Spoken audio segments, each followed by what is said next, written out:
got my bloody wristbands again. Oh, they're under the instructions. There we go.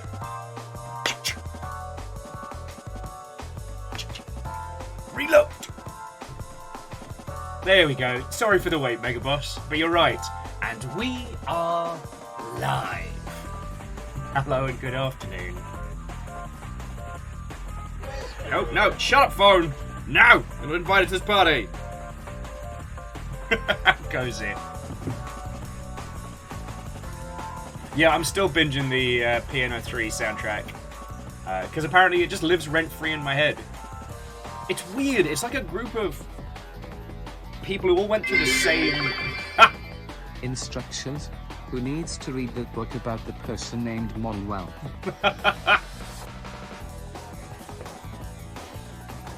I hate that my brain immediately went to Faulty Towers, but hello, Bacon. And obviously, thank you for featuring. Oh, you got a feckin' hobby desk. Oh, that's right, fancy. I've nearly finished this big beastie behemoth. The legs proved to be an extra special pain. I don't know why I keep getting kits that have knees. I should just focus on legless robots. But I'm nearly there. Keldra, Watto, and welcome. Vanderbeest, greetings, Watto, and welcome. Hello, friends. Hello. Yeah, buy Amiibo. It's way less assembly. And they got little computers in them.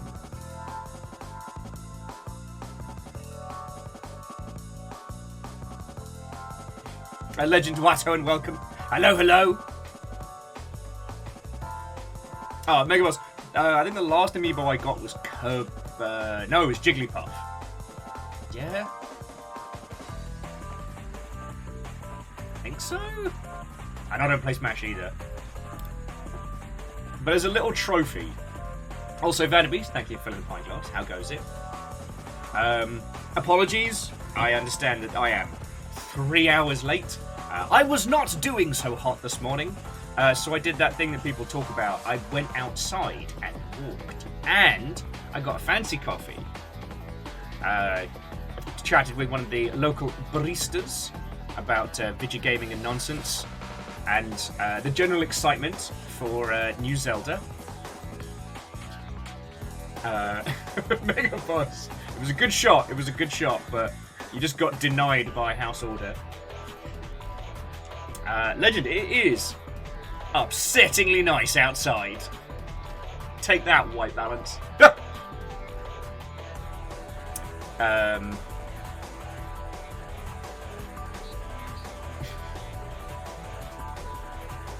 But yeah, I realised why nobody's announcing or putting out anything video game-wise at the moment. And I'm like, we're like, what? A week? Maybe 2 away from new Breath of the Wild? Which is going to command the industry.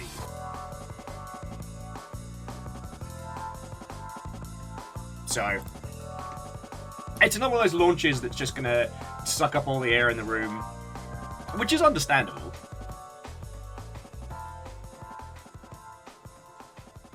I mean, the title is basically, what if OG Breath of the Wild and then we put more good stuff on top? Like, what's not to like? Also, Ganon's hot again, so there's that.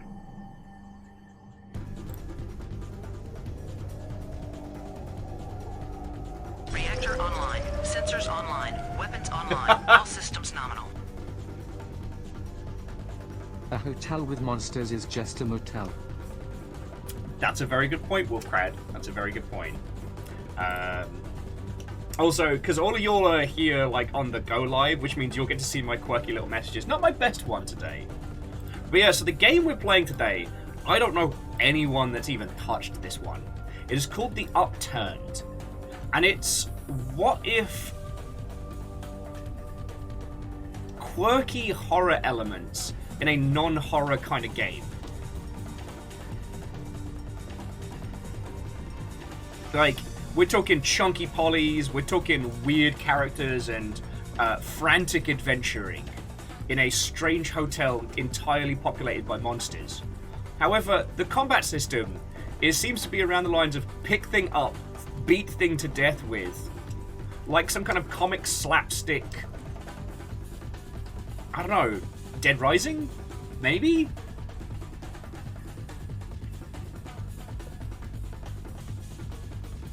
And Pun Spectre, Watto and welcome.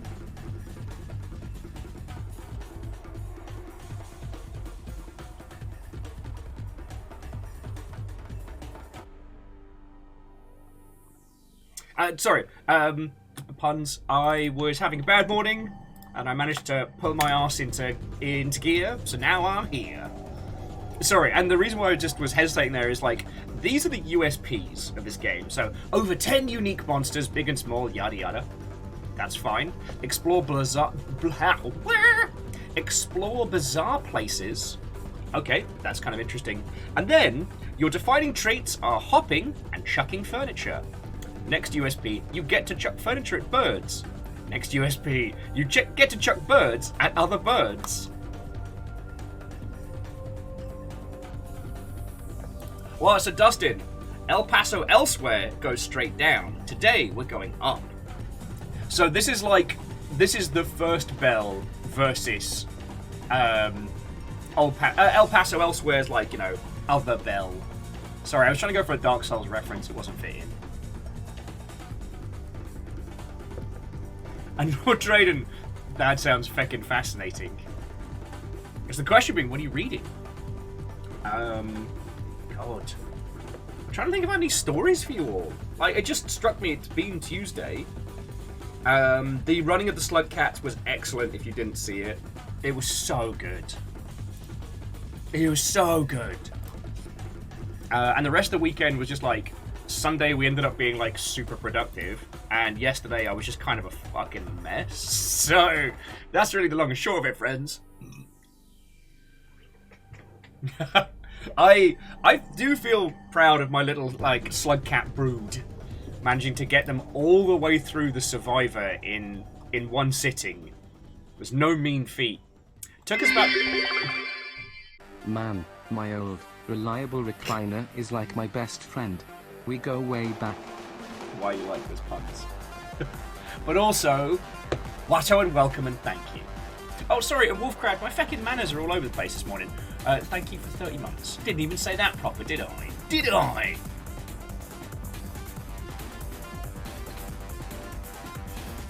Oh. Reactor online. Sensors online. Weapons online. All systems nominal. Hello. Hello there. To personally defunct, thank you for 21 months. Your sub may now drink in most states legally. No, but seriously, thank you. And Greybeard, all of you, Watto and welcome! I have a fascinatingly weird indie game for you. I have a spring in my step once more, and I've almost finished this big beastie, so I'm hoping to have that done by tonight. That is what's going on with me. Game news has been fascinating, but as I was saying earlier, we're probably not going to see too much in the way of big announcements for the next, like, week and change, because Zelda is coming. You know. There isn't... I don't know. I don't have a good shorthand for, here is a game that, because of its size and density, absolutely will take up all the air in the room. So you absolutely should not share a launch window with it. You know. Rest in pepperoni, everybody that tried to release their game before or after Elden Ring. Ohio, where can I find someone to tell me of these Ender games? Oh, the Endays and the Vijagums. Well, boy do I have a person for you. It's not me, it's in fact this Slugcat, champion of indie video game. Yeah, once again, Shackle, I'm very proud to be bringing you a game that no one I know has even touched. I think I know, like, 3 odd individuals that have wishlisted this title, but no one I know has played it.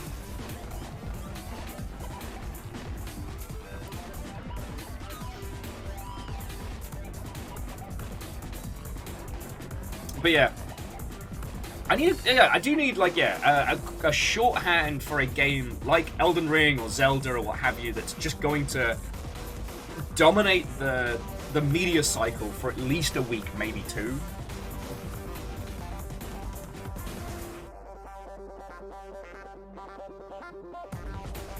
an industry nuke. Kind of feels that way. It's basically like a media board wipe. Monolith released.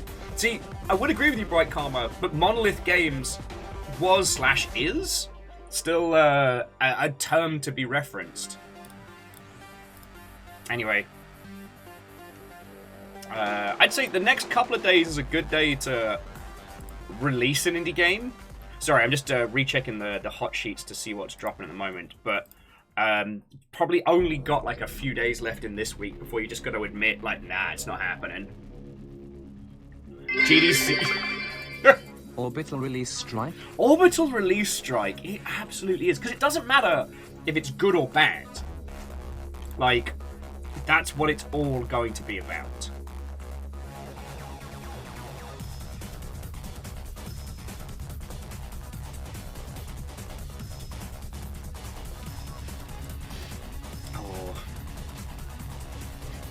Sorry, and Shekel, also thank you for the bits as well. For both rounds of.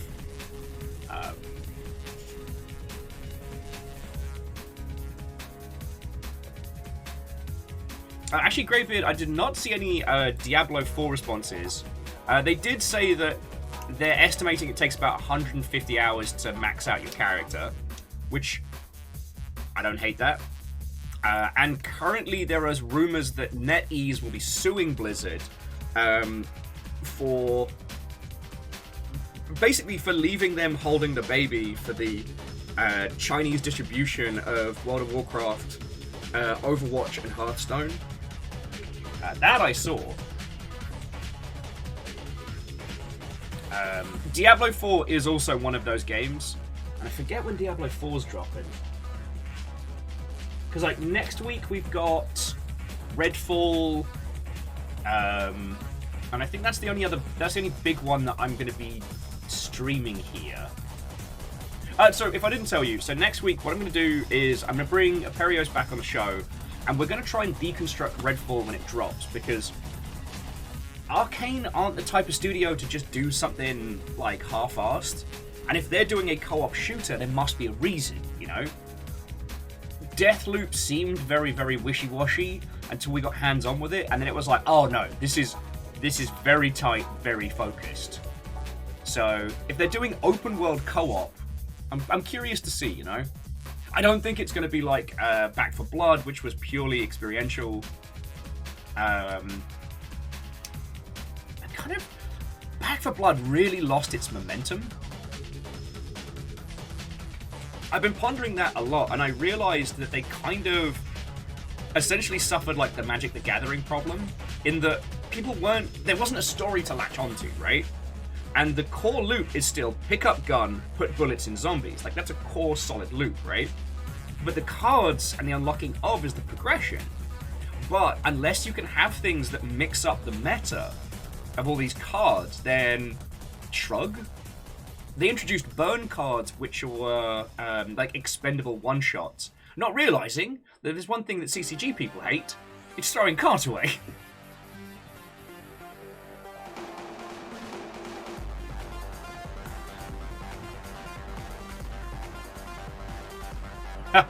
Okay, Greybeard was saying that when the Diablo 4 team were asked about moving the test because it's the same weekend that Zelda is dropping, they said, you'll have the Zelda game for the rest of your life, whereas the beta, well, that's the only weekend, so choose wisely. I guess, you know what, I guess they can indulge on that one.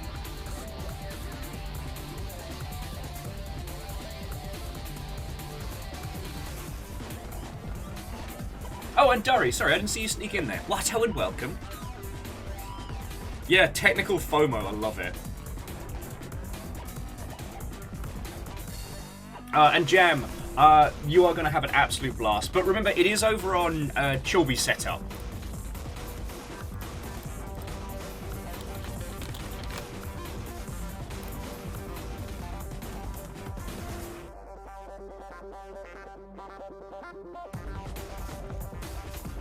Well, so Moose, it's not... You're not wrong. Magic the Gathering does see a huge boost in story, but what I've noticed, at least from as much... I played as much Back 4 Blood as I could stomach, and it doesn't have a solid through. You know, it's very schlock, it's very OTT zombies, but there aren't really characters to carry it through, and the setting is too generic. So, the only thing I can think with Back 4 Blood is expansions that add something mechanically that get you reinvested. I don't know. You can schedule the beta of your game any weekend, but you only have one weekend to be competing for eyes and attention with Eyes of the Kingdom. Choose wisely. I mean, Shackle, that's a very good way of putting it.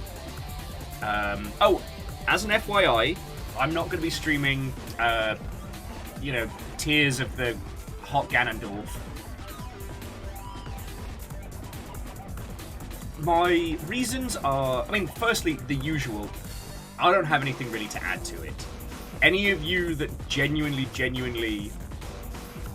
care about that game will probably be avoiding spoilers at all cost.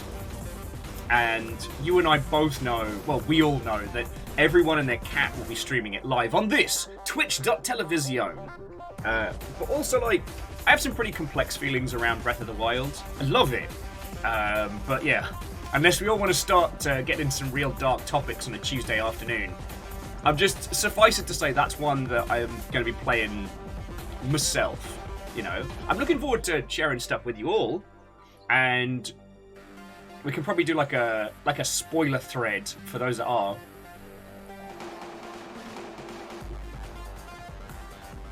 And Puns Jumping Back says, on the subject of Back 4 Blood, that they feel the game would have been a little better if they'd not focused on an on-rail story, and had made some of the levels a bit more, not procedural, but they could have randomized parts of it. Yes.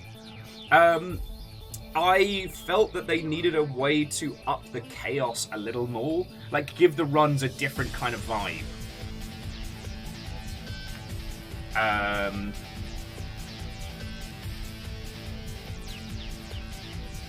I really feel that Back 4 Blood was like the first step in something very good. Now, one of the things that Magic the Gathering does that's fucking cool is that with sets they add keywords, and I think the different expansion sets having keywords might have been a good way to get some synergies and stuff going. Whoa, fearless! You don't have to apologise for being late. I have to apologise for being late. And yeah, Puns, it was the same every time. I got this vibe during the Back 4 Blood beta tests that the enemy cards would be semi-randomized, and they kind of... they weren't really. They weren't. Like... Oh, Ehrman says, if you don't have keywords on cards, you get Yu-Gi-Oh! And Lord Lost and Found, Watto and welcome, hello, hello. We're chatting about Back 4 Blood. I'm just about to bust out some properly good weird indie games. So come on in, friend. How was your stream? And what were you playing? Tell me your tales! But yeah, Joey back. Like, Back 4 Blood was a commercial success. And it was a fascinating blend of, like, CCG elements and, you know, traditional Left 4 Dead shooty gunbang. It didn't have the charm. And it did not have the characterization. Oh, and Greybeard, once again, this is the PN03 soundtrack. Ever since we did Resident Evil 4, I've just been kind of binging it, because this is kind of like my happy place, you know? If you're wondering, yes, I did play PN03, to the point of unlocking, like, the butterfly suit and shit, so... I had a lot of time in my hands. PN03. It was just an unapologetic, like, clean aesthetic rave game. And yes, Legend, it did come out only on the GameCube. It was part of the Capcom 5, which gave us Resident Evil 3. And, sorry, I've told you this fact 8 times, but the soundtrack to this was so good that Capcom would reuse it in other games. Legend, sadly, no, there is no other way to play it. And yes, it does stand for Project Number 3.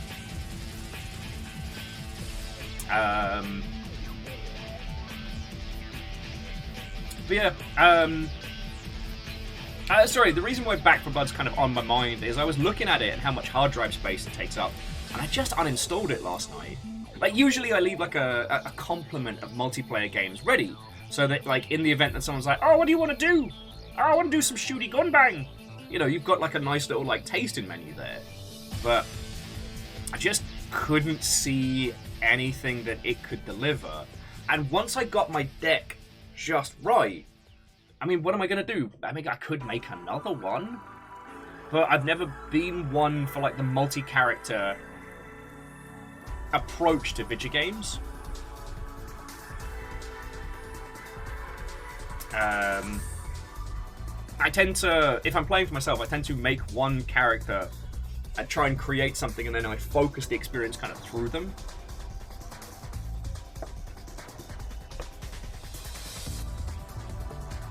But yeah, that's why it's just kind of been playing on my mind.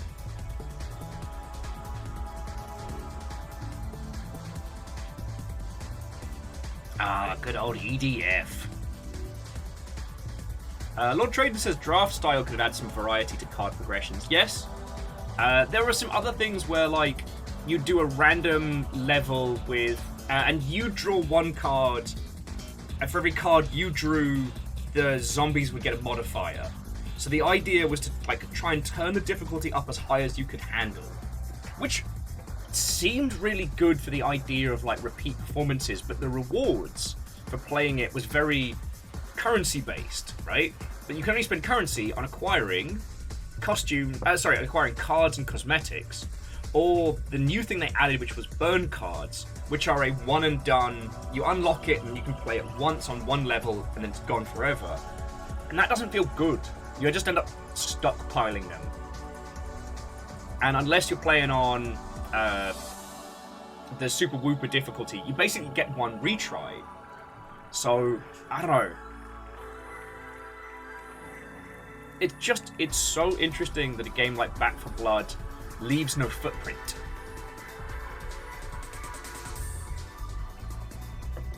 Moose, I also find it fascinating there hasn't been a Magic the Gathering themed Slay the Spire title. If I had to guess, I would say many people have pitched it and no one has taken the bite on it yet.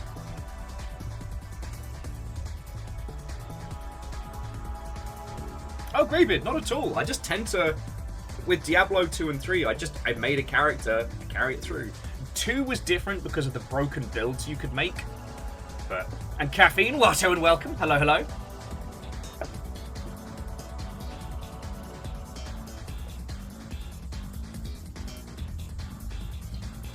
Oh, Bright Karma, did I say hi? I hope I did.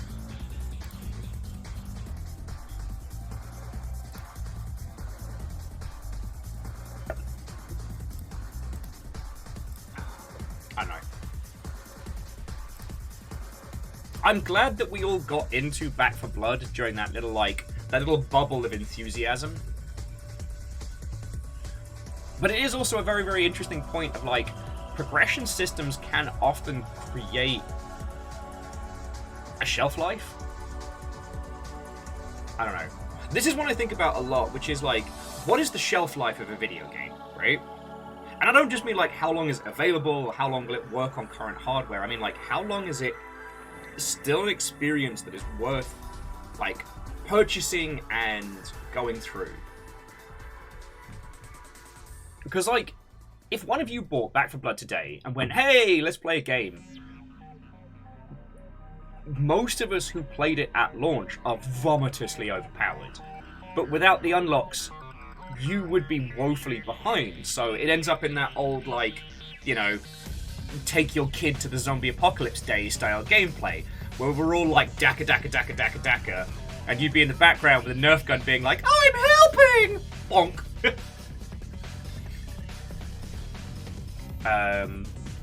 You do have, like, evergreen experiences, but if we put that side by side with, say, Sea of Thieves, there is nothing that makes you less useful on a ship than just being there.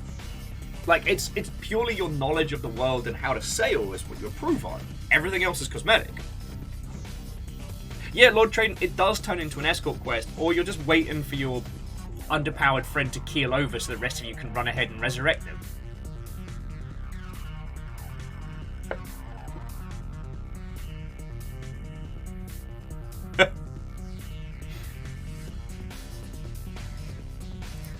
It's going to be interesting to do a bit of a deconstruction on Darktide in 3 or 4 months. Like, as everything starts to come together with that, the blend of people who, like, no-lifed it at launch, and as the story beats and extra mechanics start being added and unfurling, it's going to be fascinating. It's going to be real fascinating.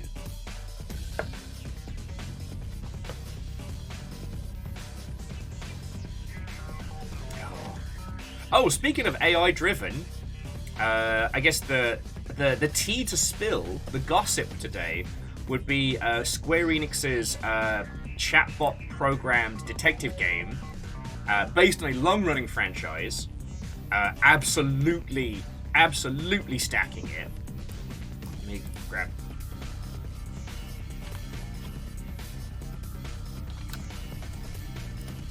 Oi.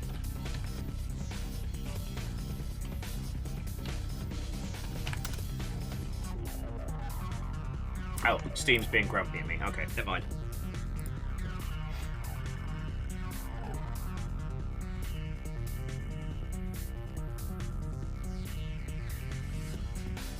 So I can't give you the Steam page for it right now, which is frustrating.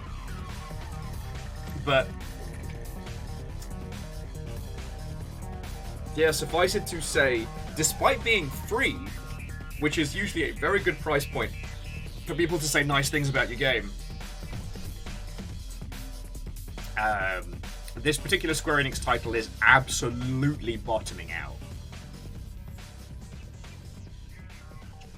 And it's weird, puns. I always get Tuesday and Thursday for Steam updates mixed up in my noggin. So, what else has been the tea to spill? Oh, good story. The team behind Octodad just released their original version alongside a bunch of other prototypes they've made over the years. So much like the Landfall archives, but just there. You can download them and play them for free on Steam when Steam lets us.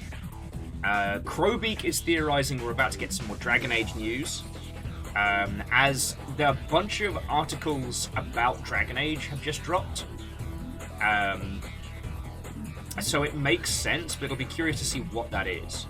Okay, so you all are aware of embargoes, right? Does anyone need me to just quickly go over video game embargoes? I don't know why I'm doing that.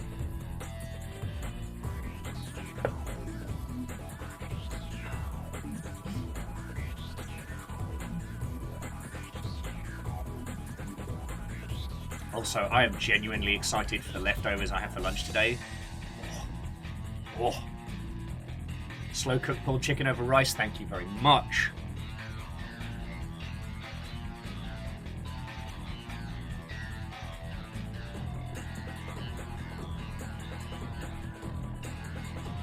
Okay, so the TLDR is that with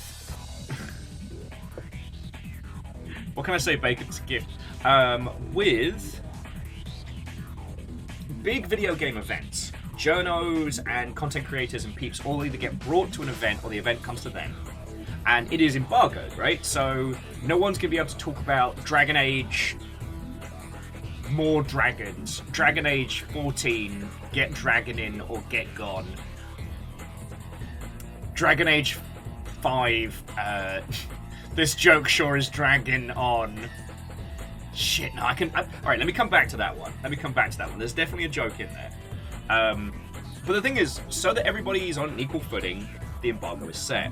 But that means that whilst you have the developers' time, especially for a franchise that's been going on for ages, you can do cute little interviews with the devs whilst you have their attention. So, like, you have your interview slot, you get, 20 minutes, half an hour.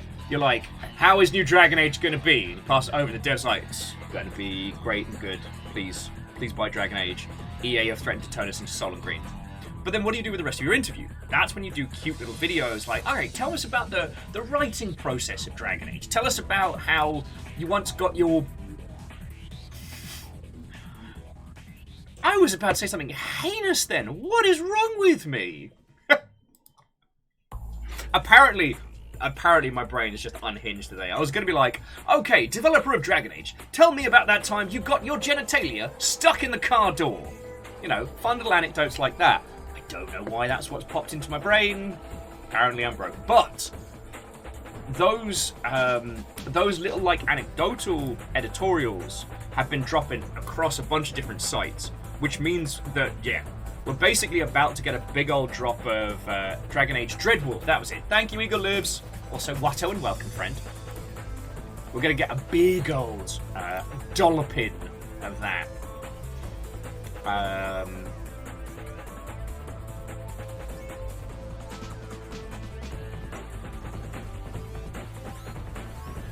What else has been going down? Oh, Cult the Lamb's new DLC dropped. Sega of America are looking to unionize. That's really about it. Nebs were just unions. Well, there's been a Sonic the Hedgehog union meme thing on TikTok, which I love, and now it's coming into fruition.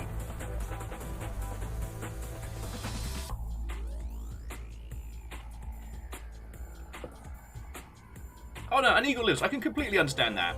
I've loved the Dragon Age franchise for so long, and I really, really do want to see him do well. You know, I am very happy that they've managed to stave off the effects of EA. But I mean, you know my theories. Like, they absolutely announced Dragon Age 4? Yeah, 4. They absolutely announced that super early so that EA couldn't cannibalize them.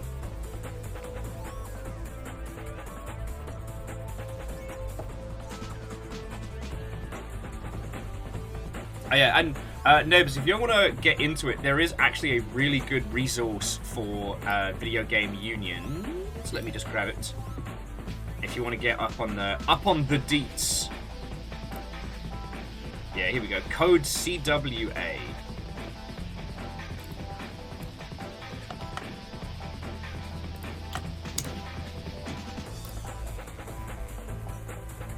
And like CWA have like a standard GDC, and they're helping provide like resources and tools and the ilk for video game teams looking to unionize. They do a lot of good.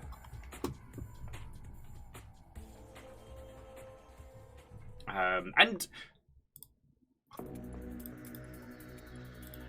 yeah, on the subject of like games unions and stuff, it's something that we've been long overdue. Like, looking back on it now, oh sorry, let's move our tunes over. We're into the boss block. There we go. More ambient 2000s drum and bass. Because apparently I just live in a Dreamcast menu. That's where I want to retire to. But no, like 1,000 years ago, there was a blog called the EA. It was the EA Widow, and it was just tales of like the awful amount of crunch that were happening at Electronic Arts that no one knew about. Bit of an eye-opening whistleblower, that one. And looking back on it, it's wild that we haven't had these conversations sooner. But the problem is, video games are still pretty hard to get into. At least, okay, no, it's easier now to be in the space, but it's still very difficult to get a job at a giant video game studio. Like, unfortunately, that hasn't changed.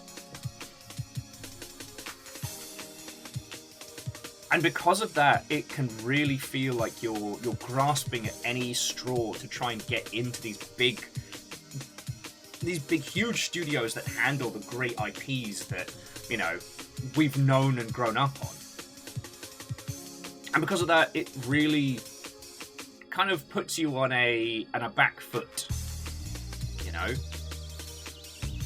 Looking back on it, I loved my time at Sega Europe, but like, we were a gigantic 24-hour testing house with no protection. We were all 0-hour contracts. Like, we got nothing beyond, you know, standard issue. And I still remember, like, what's his face standing up in front of the whole shift and being like, yo, if you're not on these 2 projects, you have till the end of the week. Yeah, see, guinea pigs are also pro-union.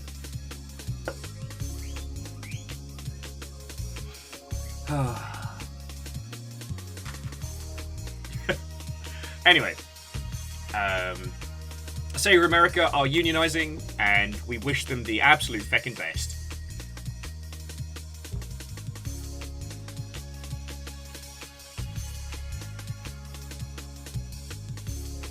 Well, so Greybeard, at the moment, I don't know if it would be.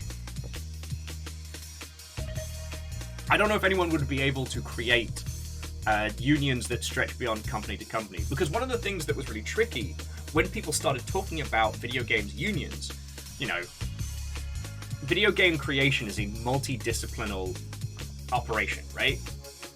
I understand there's a cabal of individuals out there that's like, if you're not a programmer, you don't make games. And I'm like, well, like, I'm often reminded of the fact that it's a video game launch is called a campaign because it is a logistical operation.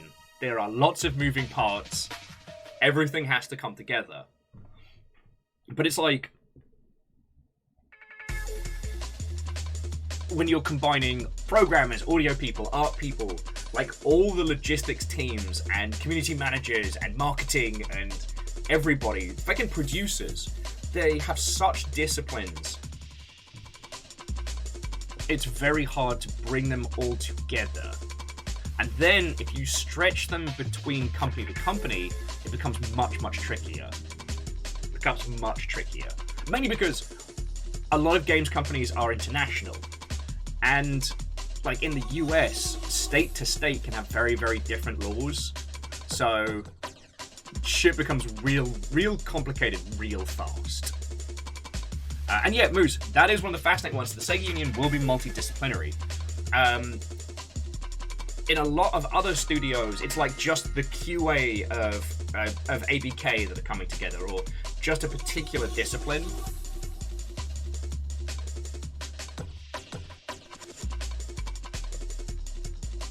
So, it's going to be interesting.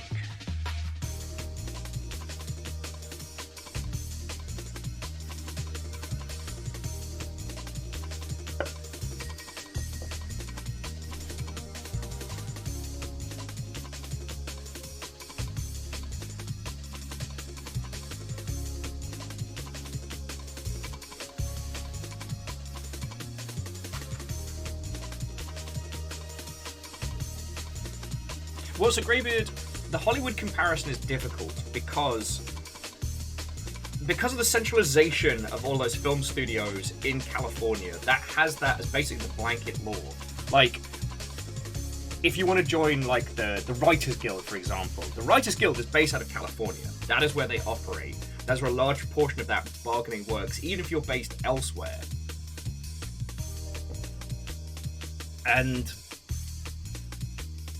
film and television's a lot more, at least pre-collapse, was a lot more individualistic. So it wouldn't be uncommon from people to leap from production house to production house doing stuff all over the place. At the moment, it does feel like there are only a few powerhouses in operation and everyone's having a bad time. But yeah, Nebs, showbiz unions are very strange. And I think one of the things that slowed down unionization efforts in video games is trying to emulate other creative industries. I mean, again, that's why I keep yelling about the CWA lot, because their focus is in digital industries.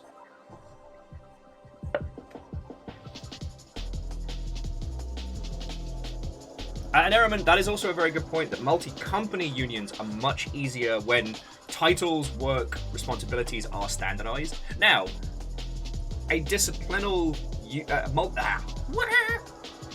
a video game programmers union may be a thing that helps set standardization around like pay, title, structure, etc.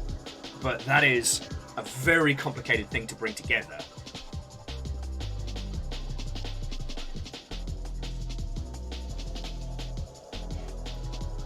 So at this point, just seeing companies forming their own setups, I think that's the best outcome we can hope for. Because let me tell you, at least from a community management standpoint, what that actually means a job role is so wildly different from studio to studio. There is no standardization. Like, I definitely deserved this coffee today because I did not tear somebody's head off on social media for posting another one of those, yeah, we're looking for someone who's going to be like our marketing person and our PR person, but also run all of our community stuff and make content, but we only want them part-time. I could feel my teeth setting into a grit. I was like, no, this is not helpful. This is not going to do anything good. And Clank, Watto, and welcome.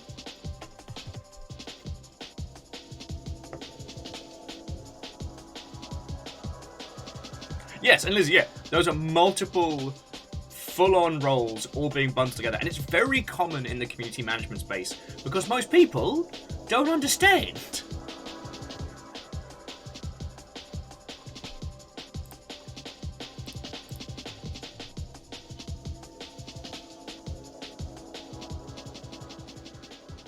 Greybeard, I absolutely shall. At least today, I'm going to be channeling it against monsters in a hotel.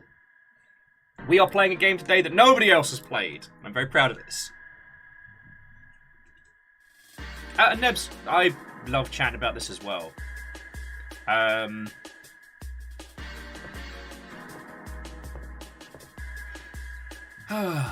mean, we tend to operate in the indie space where it's a lot more punk, it's a lot more fast and loose. And a lot of the indie teams that we chat with, like, you know, they wouldn't have the money to pay dues, and nor would they really need a union when it's just you. You're working for yourself.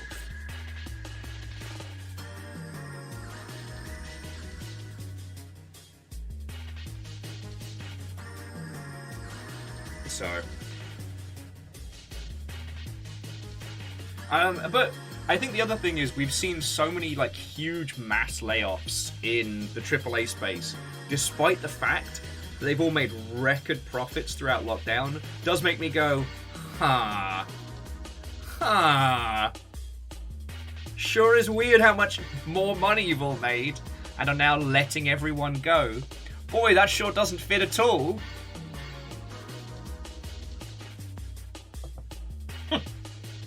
Kathleen says you don't need a union if you're a solo indie dev. You need a therapist. Feckin' yo.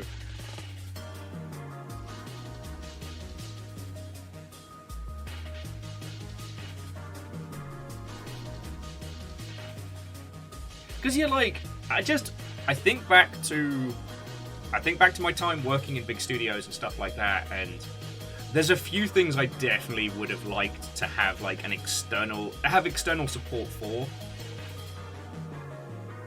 But I mean, this is where working in video games is a double-edged sword. It's wonderful. I'm not gonna lie, it's fucking great. Because you have this camaraderie with everybody. There are very few people who make games who hate games. There are loads of people in film and television that hate film and television. It's more common than not. And because you're all working together towards this one game, this one idea, this one franchise, like you really do feel this team spirit, right? But that works both ways.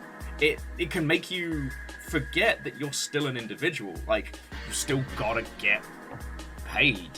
You know, you gotta look after you. Because even though your boss is wonderful and you get along with them, they're still your boss. You know, the person who runs the studio is the one standing to benefit most. And your well-being is quite often second to the product. It leads to a lot of situations. I mean, I know some folks here have worked on the kind of video games that people teach classes and do GDC talks about how brilliant they are. But the things they can't talk about is what happened behind the scenes, you know, the the stress, the unmanaged pressure, you know, the influential man babies who made everyone else's life more miserable, but because of their position, nothing could be done.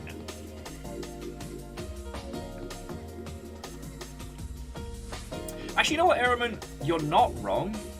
But it's like, if it took 3 years to make a single meal, then yeah.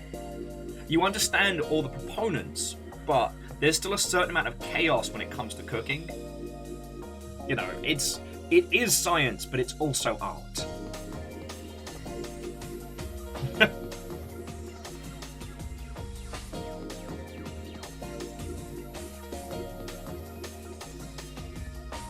Well, so Nebs, the only difference... Well, okay, with aerospace, you can be wrong, right? Plane can explode, plane can go bad. With video games, it's way more like spit and duct tape behind the scenes than anyone thinks. Because so long as the user experience is good, it does not matter what's put together behind the scenes, you know what I'm saying? So... there's a lot of conversations during development, which is like, can we do this good or can we do this quick? And then, of course, you have some hacked together system that ends up being the fucking linchpin of your whole game. Which does happen. You ever wonder why, like, you know, I'll bully them because they made loads of money, but, like, you ever wonder why Ark is still so janky? It's because they rushed to market, they made a lot of internal choices, and those things can't be unpacked easily. They'd have to rebuild it from the ground up.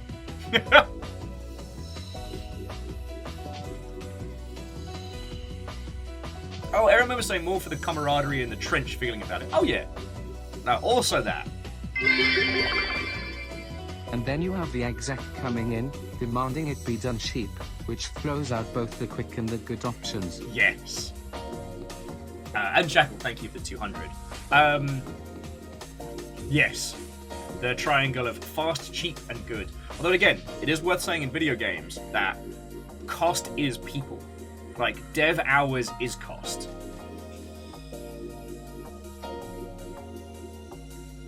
And yeah, like Clank, I do hope Arc 2 is good. In theory, touch wood, being able to build it from the ground up. Plus, you know, with the help of the diesel engine himself, Vinathy Diesel. That's his full name, is Vinathy. Here's hoping. Atlas was definitely an example of they can't just use what they built and reskin. They can't just stack a top stack.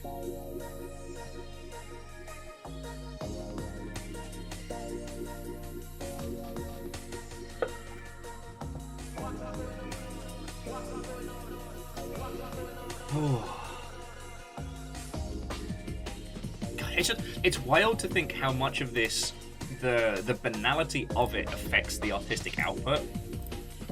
Like I find the whole process of video game construction still absolutely fascinating. I'm still annoyed at the Forest Cathedral. Thought I'd just loop back around to that one before we get started to the game. Just want you all to know I'm still annoyed at that. I still haven't come up for a good term, but when you desperately want to infer meaning into something and there is none to be found. However, I am not a reviewer. My goal is not to give critical purchasing advice on every title we play.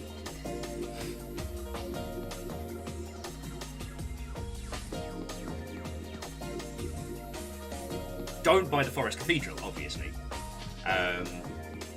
I guess I was really rooting for that title, and it feels like I've been let down. Oh yes, and good old shouldIpreordernow.com. Very important. Well, so Nebs, the way I put it is like, my job's not to give you a critical analysis on whether or not you should spend money. My job is to show you moments of value in games you might not have time to get into yourself is to get right into the guts of something and show you about it what's good. You know, or at very least have, like, you know, teachable lessons from them. You know, if we want a teachable lesson from the Forest Cathedral, it's don't tackle real-world topics if you don't have the chops. You know?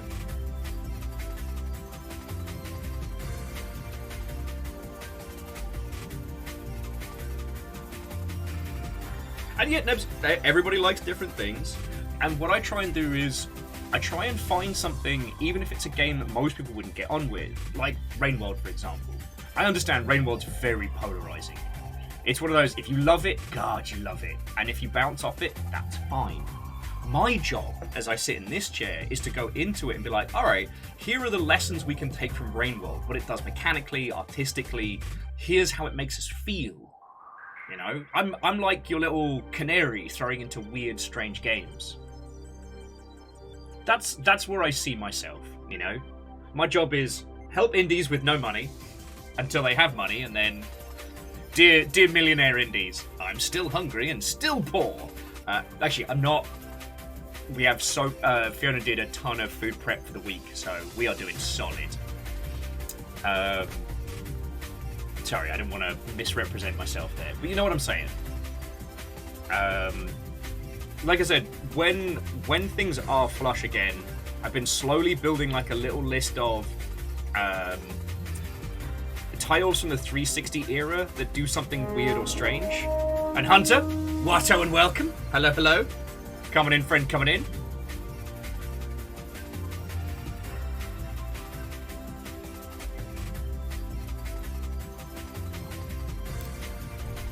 How was your stream? How are you doing? Shite, what was I? No, whatever it is, it's dropped right out of my head.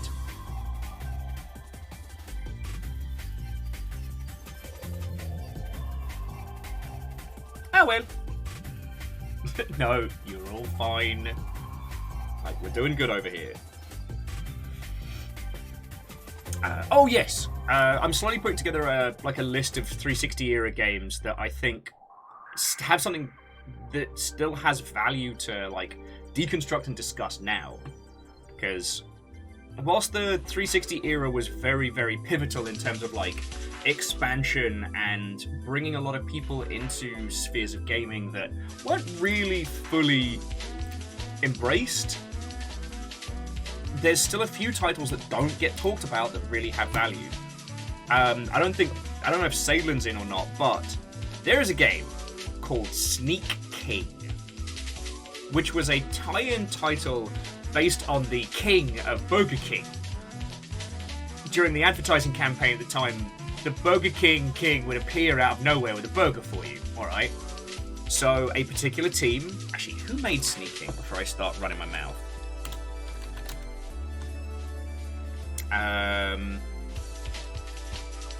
It was Blitz Games. Dear Lord. There's a name I haven't heard in some time.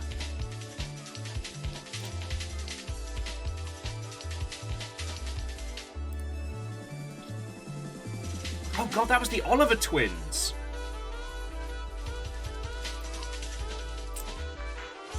The Oliver twins are a very strange pair in the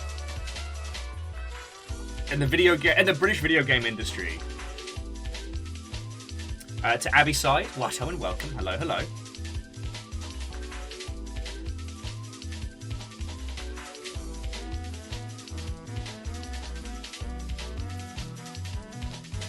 Anyway, sorry. I'm not ready to talk about Cody's and the history of the Oliver twins today. There are way too many British game devs who would either need to have a stiff drink or would need to be able to voice their opinions.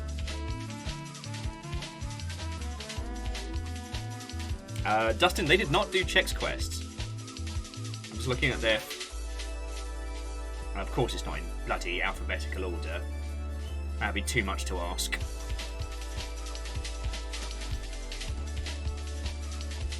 Oh god, they did do the Reservoir Dogs game, didn't they? God.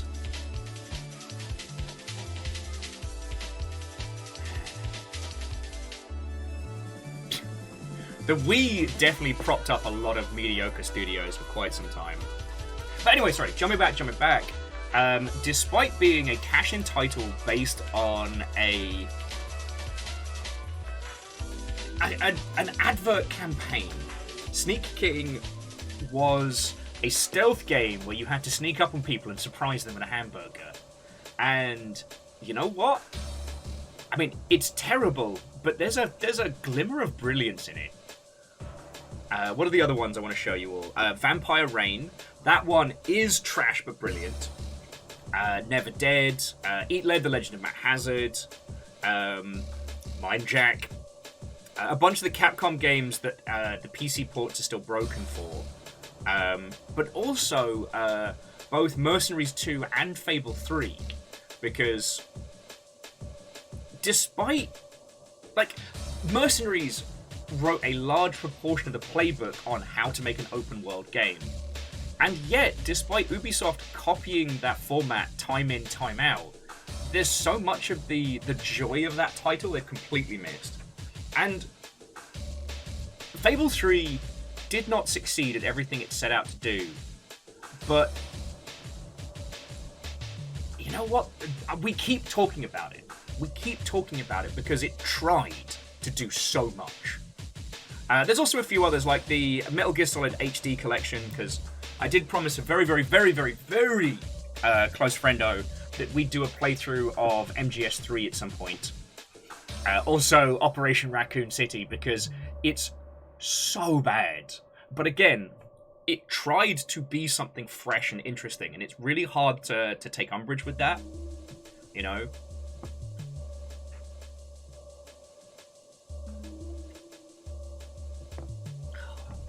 When I went to go get coffee today, I was chatting to one of the other patrons, and they were saying this, like, it's really hard to know, you know, what games to look for, especially in the indie space. And I was like, you know what? There are very few truly bad games. There's a lot.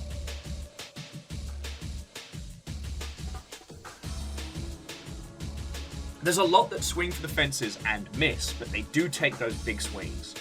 And often the most offensive thing a video game can be is really feckin' boring.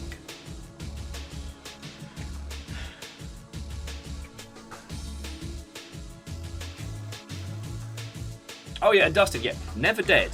So much squandered potential. And some brilliant silliness.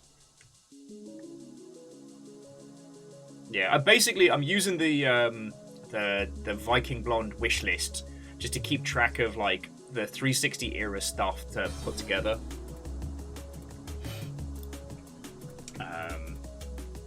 Where was I? Oh, yes. Like, I keep thinking about the Forest Cathedral, and that might be going on my list of bad games. And I feel bad for saying this because I was a big proponent of it. Like, the concept, brilliant. But the more I've been pondering it, the more I realize, like, the Forest Cathedral was just someone pissing about. Like, there's no cohesion behind any of the concepts or ideas brought together. It's not looking to do or say anything. It kind of reminded me of 0 Degrees North, 0 Degrees West, in that it feels like the creator assumed meaning by putting together a bunch of weird shit. Dustin, I haven't seen anything.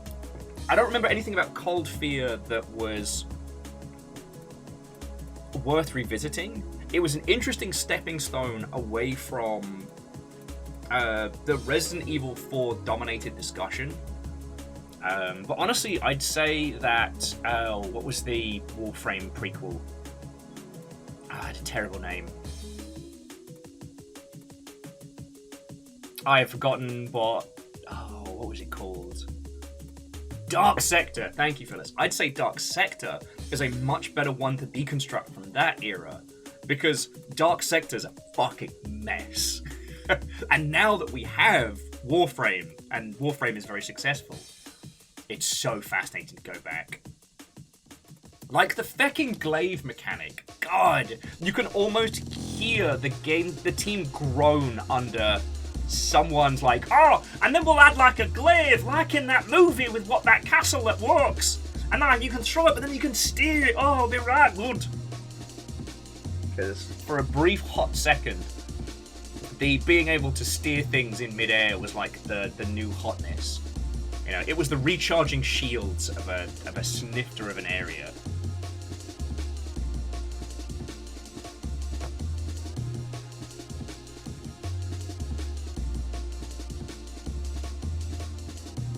I mean, Clank, Warframe's only messy in the sense that it is gigantic. It has succeeded and grown beyond, I think, what anyone could have perceived. But no, like, Warframe did it.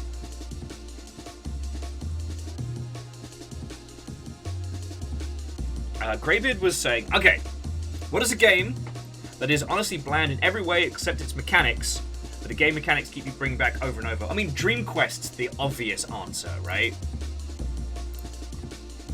Like, Dream Quest is straight up programmer art. No offense, programmers, but you know. If you know, you know. And I still find myself, like, thinking about it.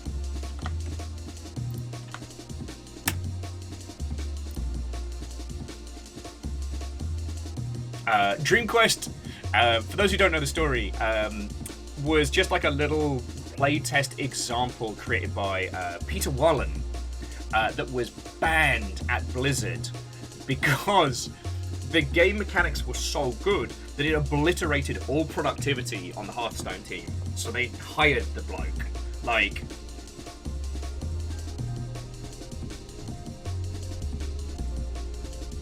and Averick, jumping back to the Forest Cathedral, I wouldn't say that.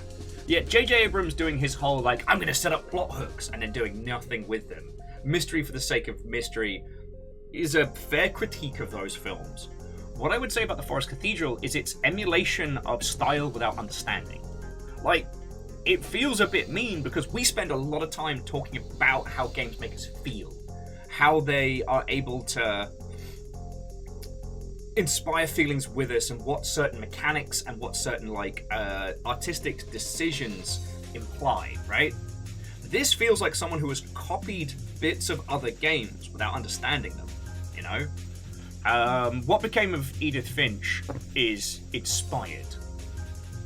And to just give it a tertiary look, it's like, oh, well, it's a walking sim with mini games and some strange sort of real art. Oh, I'm just gonna feckin' do that.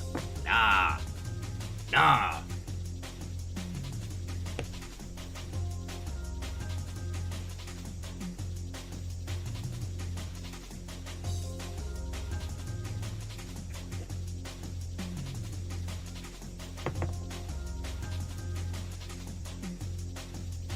Gravy was saying, surprised no one out of board game realm. Well, I mean, the person in question who made this ended up becoming massive in video games. Like,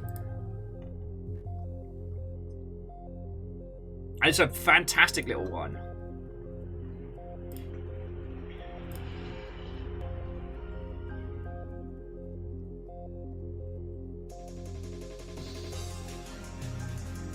Actually, you know what, Averick? A better example would be individuals that copy very, very metaphor-heavy creatives like, you know, David Lynch and stuff like that, without understanding that it's actually a metaphor, that there are things that it's saying beyond just being weird. And I guess this is why, like, art literacy is very important. And the thing is, like, video games don't have to mean stuff. They don't always have to be saying stuff, right? Because the goal of video games isn't always to tell a story, it's to evoke a feeling, an emotion, an experience, right? And sometimes that feeling can just be, fucking yes! You know, 40k Bolter isn't trying to ask important questions about, you know, our current political landscape and the Imperium of Man, or, you know, what does it truly mean to live in a world ruled by a maybe sentient corpse? You know? what it's trying to evoke is that feeling of like, you know, binging a classic video game for a whole Saturday, of every moment feeling like, yes!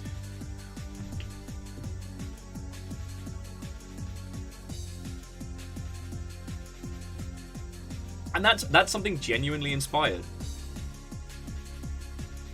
And yeah, it's very prevalent in student films.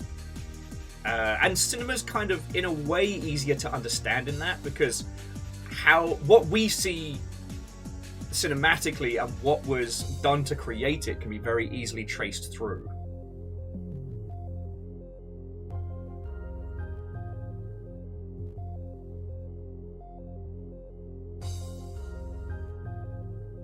So yeah.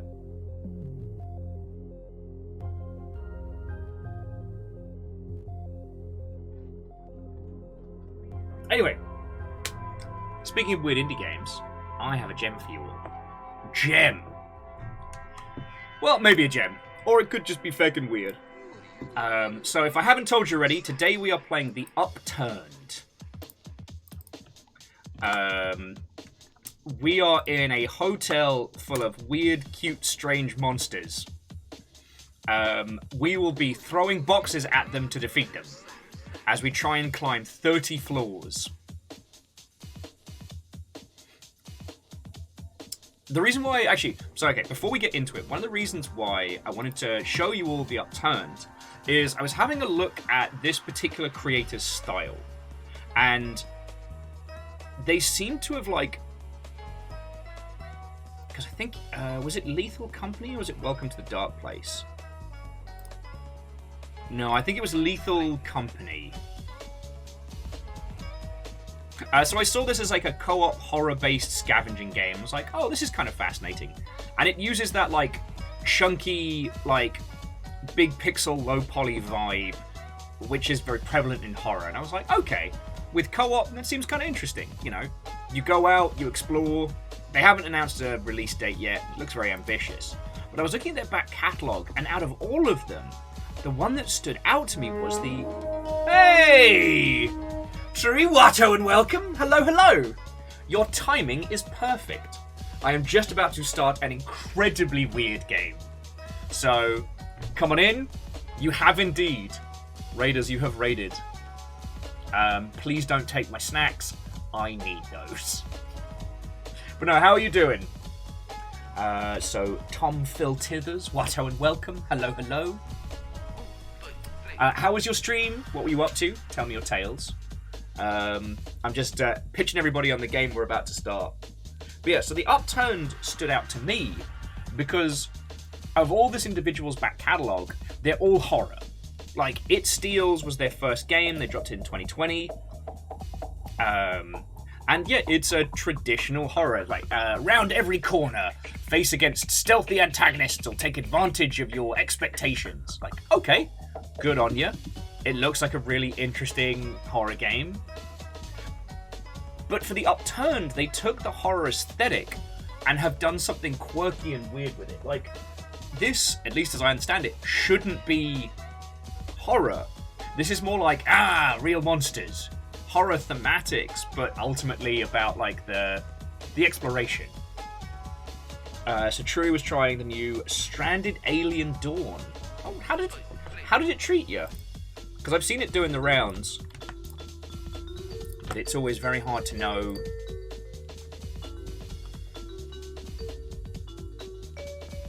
Oh, okay, no, they just dropped version 1. Alright, yeah, alright.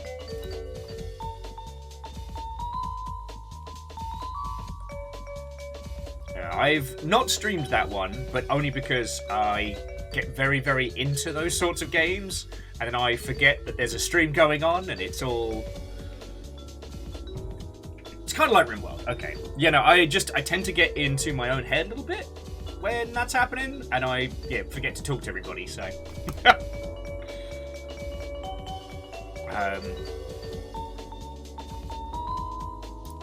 But yeah, I have a fascinating game for you all. So, to those of you who have just joined us, it is lovely to make your acquaintance. If we haven't met, by the way, I'm Will. Lovely to meet you. I worked in video games for about 1 million years. I but now I do this for a living, so hello. Right. Let's get this started.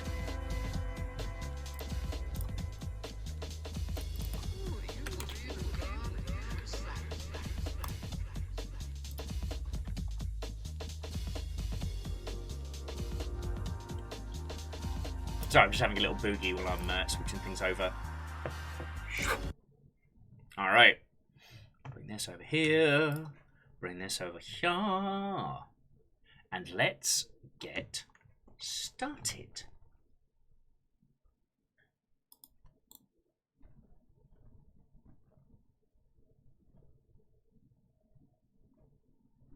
Started. There we go.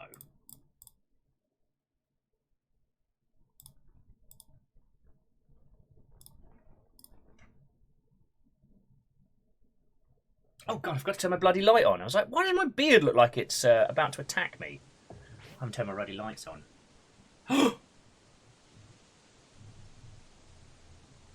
A lone traveller enters the afterlife. What is his name? Don't worry, this can be changed later. Probably.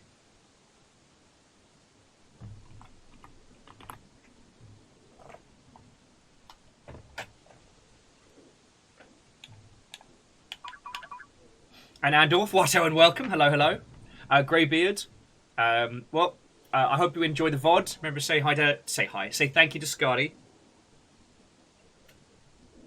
Only reason the VODs are any good. Moose says we should just name him Changed Later. Thick McRunfast rides again!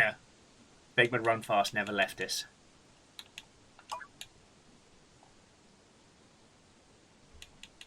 Thick never died.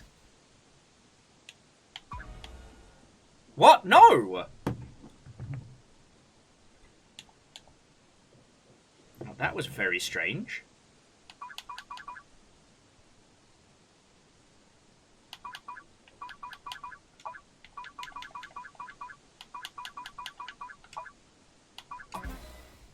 What? No! What? No!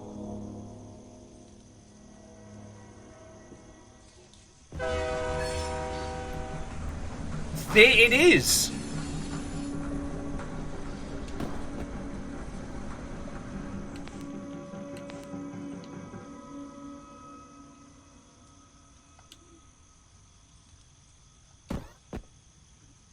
Greyjoy, maybe!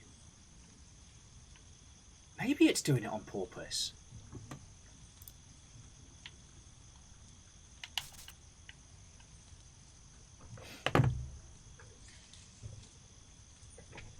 Alright, well.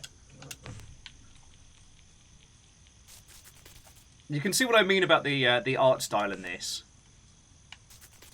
Also, I love the animations of it. Just look at this little I'm so happy to be here. This little high-speed scurry.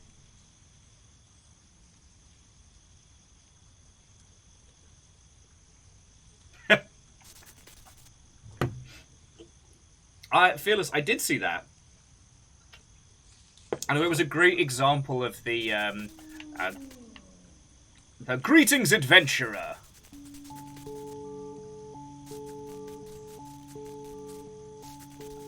The fact that, with a lot of games, they'll have character customization and then everyone just refers to you as hero or adventurer. As a nice low-budget way of getting around it.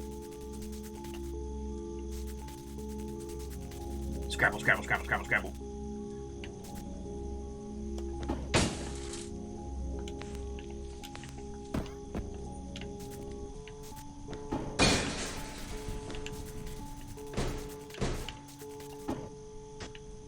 Oh, this is the main form of combat throughout this game. Pick up thing. Throw thing. That's it. That's how we win.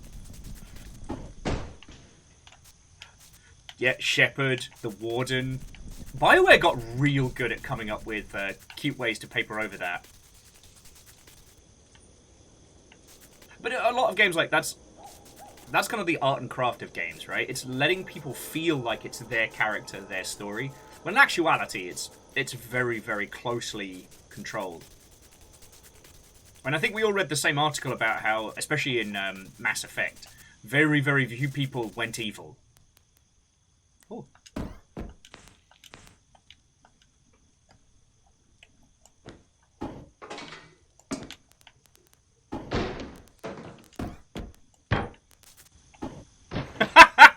That's how we open doors. We just pick them up and we fucking throw them. Yeet! Shepherd.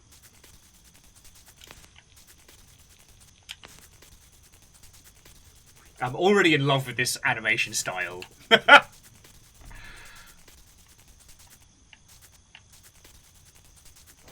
Oh, hello.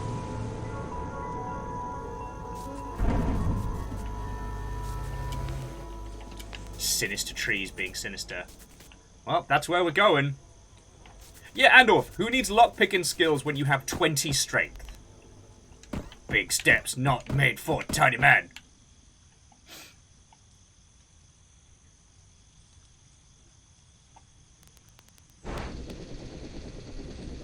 So, Fearless, that's one I'd want to cite sources on, because the article I read was most people picked FemShep, and overwhelmingly more people went Paragon than Renegade. Which I think is interesting considering the amount of effort that went into both paths. That in a way, if they just made it a straight through, you can only be a good person, it probably would have saved them so much development time. Alright. Let's go get a feckin' pint in. Hadouken! Hadouken! Oh, God! Well, hello and welcome! Hope I didn't scare you there. To the Upturned Inn! Would you like to book a stay? Yes! And your name? Thi? Is that right? No! It's a strange name, but you do look like a strange little man.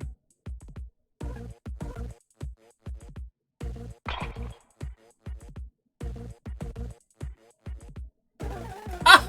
You already have a reservation, of course! I should have known you did, because everyone does.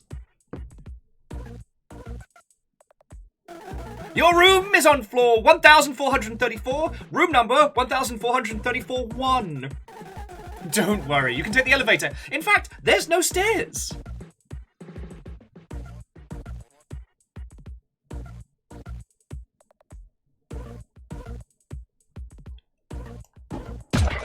Ha! That's for scaring me. Where's my folder? It just readjusts its bow tie. And yeah, Andorf, the giant bottle did make it look like a sippy cup. See if I can take his little fidget thing.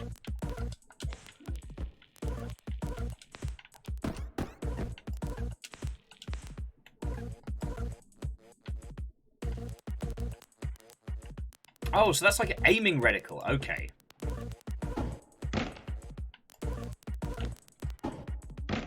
Interesting. Oh!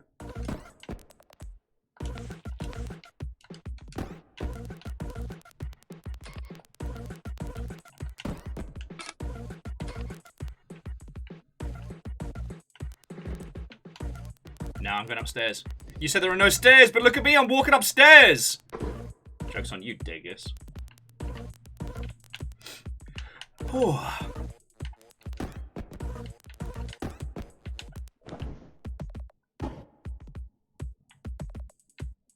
Let's see if we can leave. I'm taking my plate and I'm going! Nope, we cannot leave. Checkmate, creepy dude with one arm. Checkmate. Excuse me, can I offer you a plate in these troubling times? No? One whole ass table.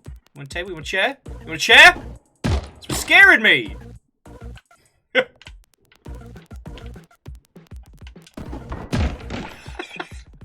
Yes, I could just bean this guy with furniture all day. It's also interesting, Jam, yeah, using that kind of like jump scare character introduction. That's kind of fascinating.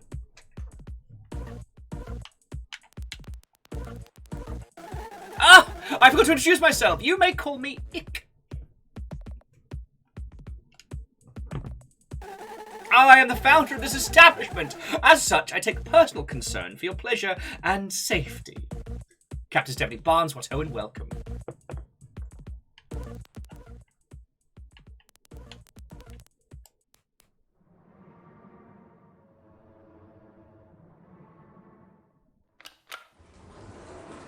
This seems fine. Floor complete!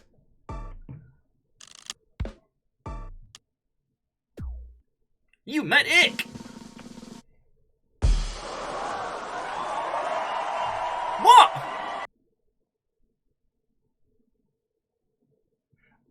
Greyjoy was saying, I guess everyone here has a 2-letter first name. Ours was TH, the innkeeper's was IK. Oh.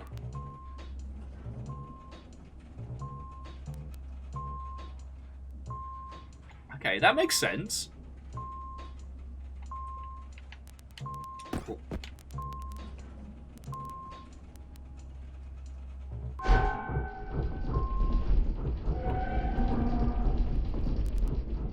Oh, floor 13 of bloody course. Oh, God.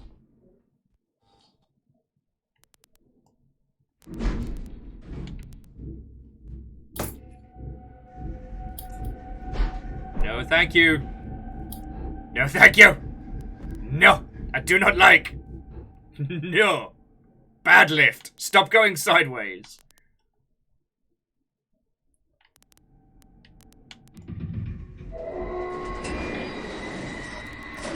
Okay.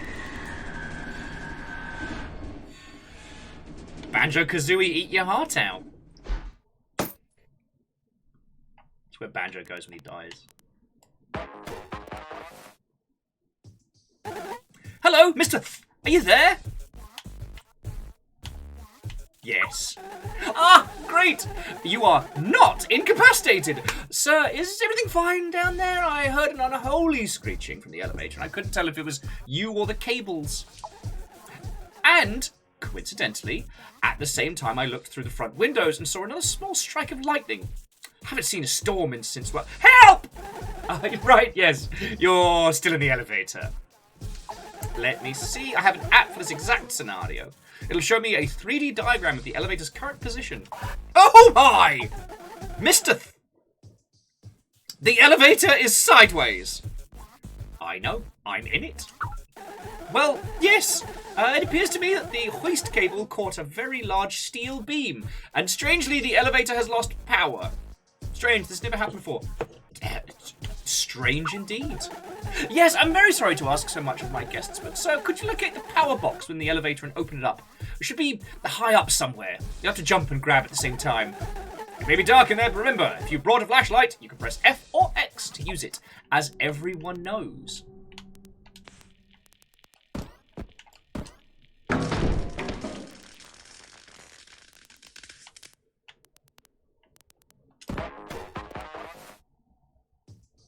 Ah, as I thought, plug's fried.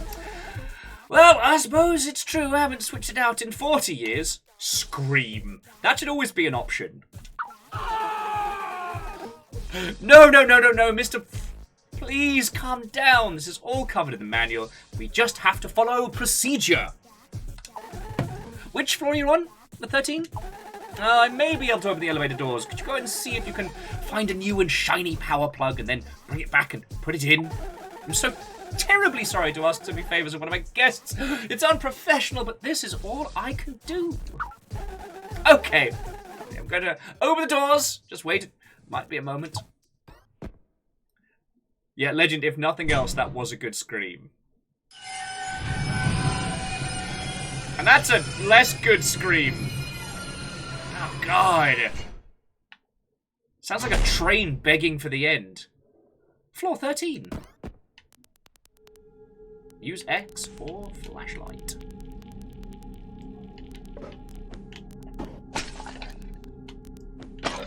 The couch is mine!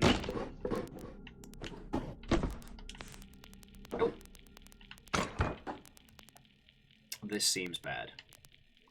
The room doors seem to be tightened fastly. Burbs. And yes, I did not walk under the ladder because I'm smart like that.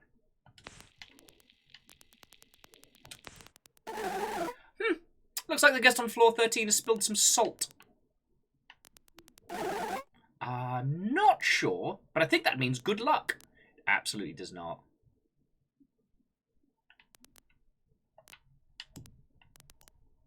I'm just a little guy. Aha! Got a fuse! Hopefully it's not going to be too confusing.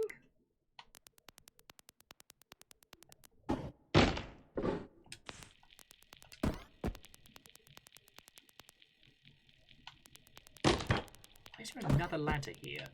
Stop it! I'm not walking on the ladder! There we go. Yeah, it's either good luck or stay away, demons. Yeah, Jam. I'm glad I brought this to you all because it's amazing how much characterization we're getting, how much personality this game has with very, very little.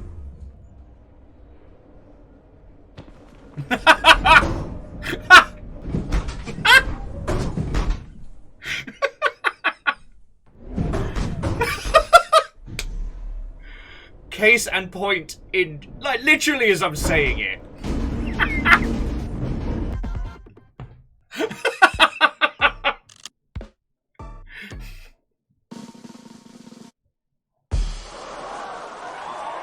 does it even mean? Oh, brilliant. Chapter 1. Another soul enters the Upturned Inn. Got an achievement safely away from the storm. And Night Valen, the answer is extremely very not. Help me! My body is broken! My tiny body! Sir, you are being pinballed.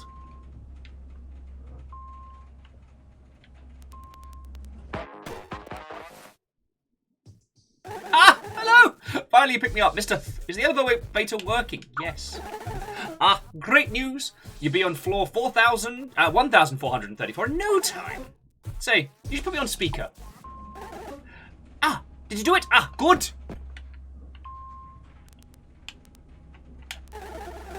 Well, that was all very strange. I hope you'll give us a good rating.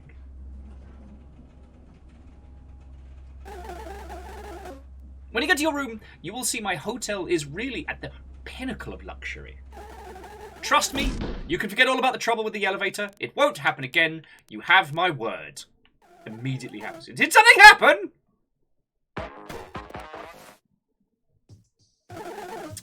Did the elevator break again? Yep. Well, that's a hubbub. To palaver. What number was that? 34. Ah, it's a maintenance floor.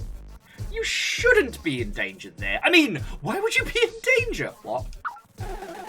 I'll open the elevator doors and head on in, see if you can find another power plug. Okay. Ah, you're probably the most polite guest I've had. And that's saying something. The last time I looked, we filled 11 million rooms. What a neat little number that is. Opening the doors! Burp. Floor 37.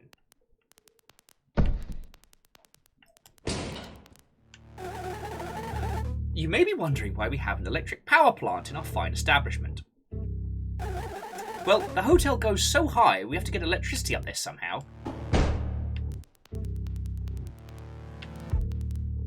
Hint, gently drop objects, look down before fully letting go. Ah, okay.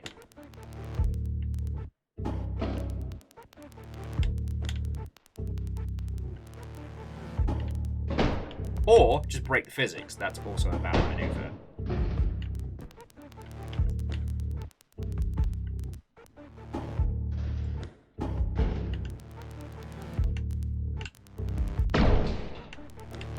Sir, that is a dangerous object. Please put it down carefully. Never. Haha! I am a stacking genius! This room appears to be filled with explosives.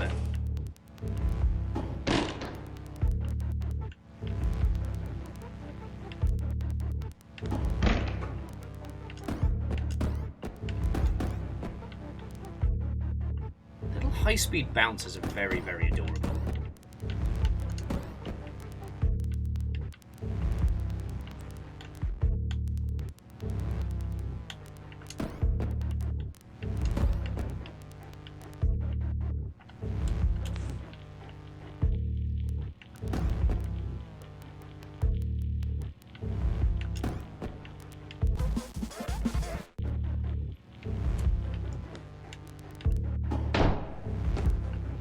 Jobs are good'un.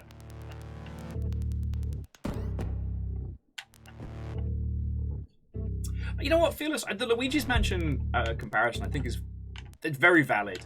Sorry, that sounded really patronising. I didn't mean that to sound like a complete and utter bastard. You're right.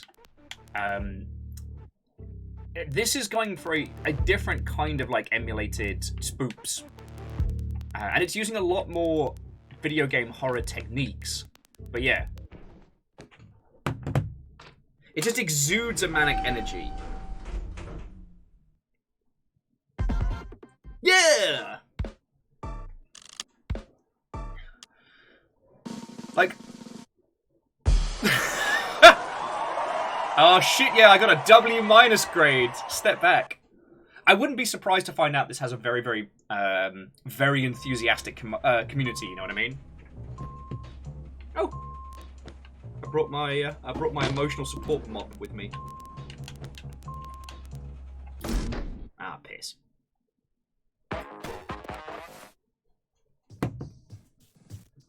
Just open the doors. Yes, right. Sorry for the inconvenience, Mr. Opening the doors! Floor 47. That's the murder number.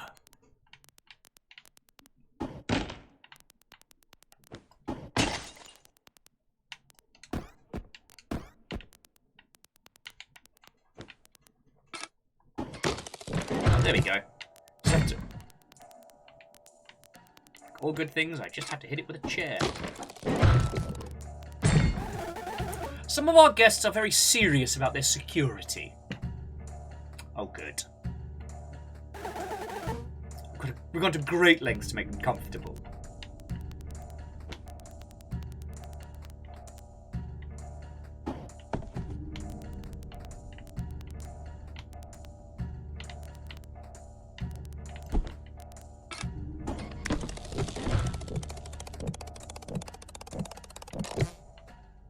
Okay.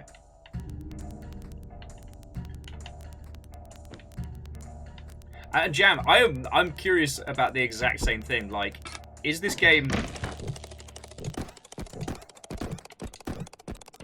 Like, are the grades actually meaning something, or are they just, like, wacky memes on the old S rank?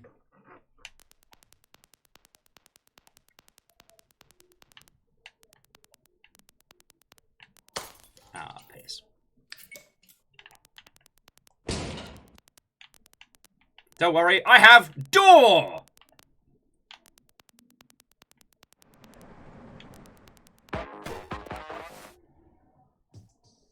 Mister, are you okay? Yes. No, I mean, are you really okay? No. Oh, okay. Well, I saw another flash of lightning outside, really far away. That's the second time the power blinked. So? But we don't use power lines. We make our own power here. Anyway, it must be nothing. Have you found the power plug? Yes. Alright, make sure to check all the rooms. Could be anywhere. People, they leave their power plugs in the strangest places. Hang on, let me put down my emotional support door.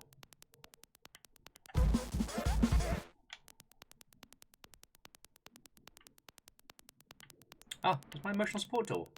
No! Mia Dorta!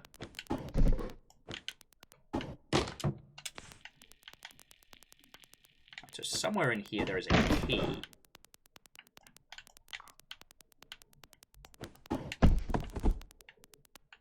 Is the key in here? It's not.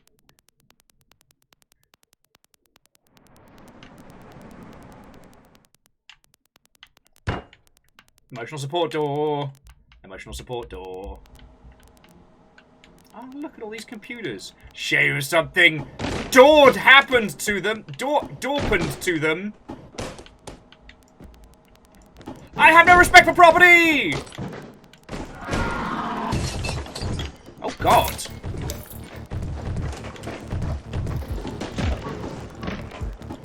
I have no idea what's happening! Oh my, that's Lawrence! He's one of our guests! Get wrecked, Lawrence. Thank goodness you only knocked him out. Terribly sorry for the trouble, Mr. Oh, Lawrence got a full name. I only got 3 bloody letters. Looks like you found a fuse! Now, I just gotta get out of there.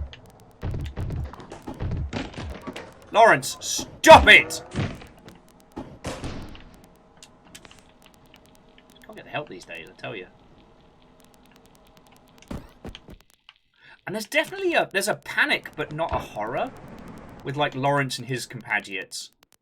You see what I mean about like the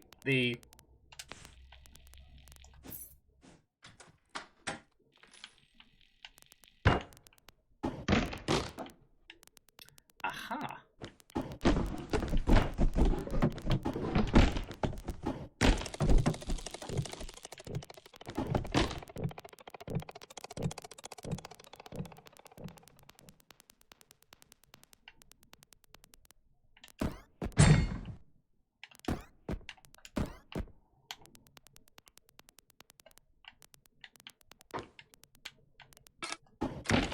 It also seems to have that thing that a lot of people praised Pizza Tower for a lot, which is the idea of heading into the room, doing the thing, and coming back, and using the return journey as a real way to enjoy it.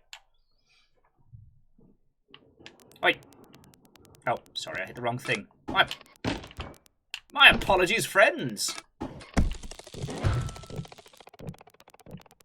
Alright. Make sure we bring them on.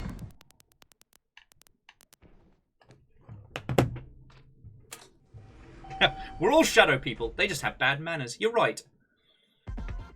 And to nod that joke at, and Angela, how are you all doing? Watto and welcome. Hello, hello. I met Lawrence. Grade F+. Thank you, thank you. Now please, hold the applause. Oh.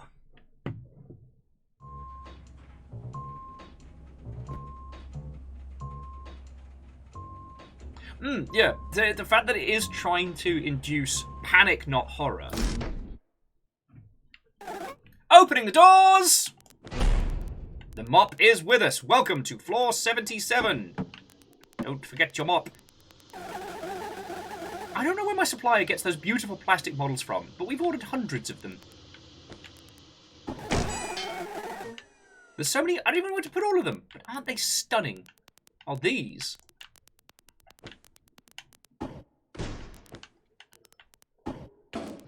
They do not seem to do anything. I was watching a lovely video about Cruelty Squad, and how Cruelty Squad as a game, once you get past the initial weirdness of it, it's trying to evoke essentially anxiety. And I've been thinking about that a lot. Because let's be honest, like, the two main kinds of feelings that we try and invoke in users is usually empowerment and fear, right? Those are the kind of the two main flavors that we try and invoke in people. But the idea of creating a whole game that is just trying to induce a kind of anxiety is mildly fascinating. And this is trying to create, well, like you said, it's trying to create panic. Like, the combat system is frantic of just grabbing and throwing. There's no stamina meter, so you're never trying to worry about, like, management or placement of self or objects or what have you. Wait, is that my broom? I mean, this might be an broom, certainly.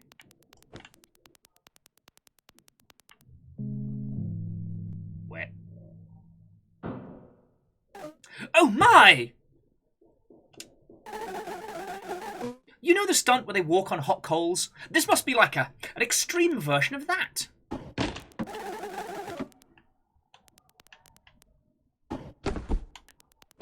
Our hotel guests sure are having fun. mistakes. Gotta play the floor is... I would say lava. The floor is Ow! Ow! Barbed wire. Barbara!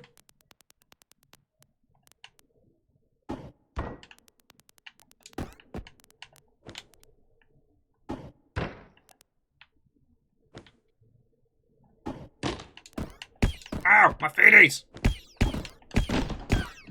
My feeties!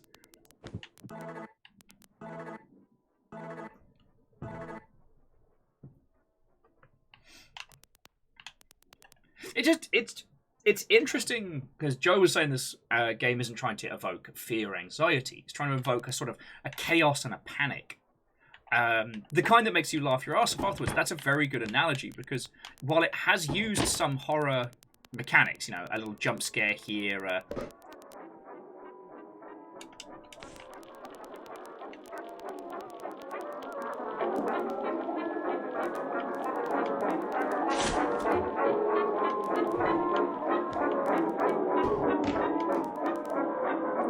what is even going on? Right, you're coming with me.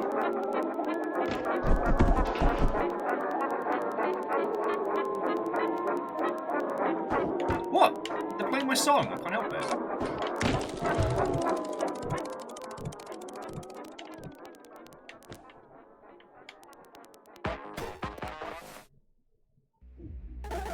Mr. Third, have you found the power plug in this 4 yet?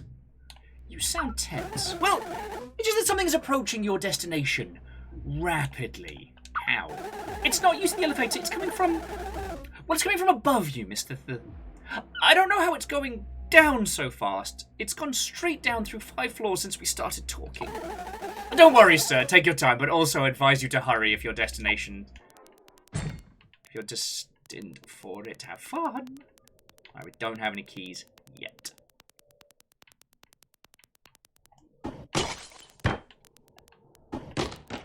Oh, this is bad.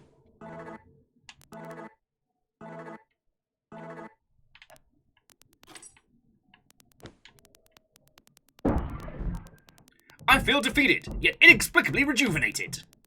But yeah, so at the beginning of this game, they actually used jump scares to introduce this character.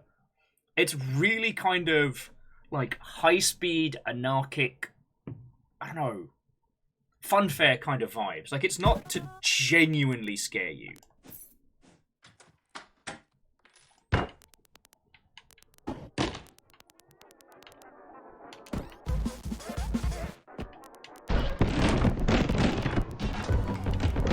Ow! Ow! Ow! No! No! No! No! No! No! No! Well, that was mean.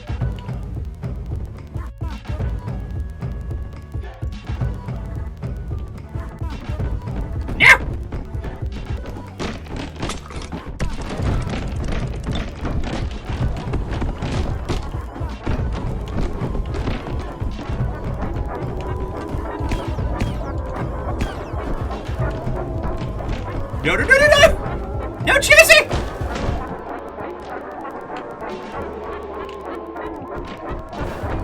No!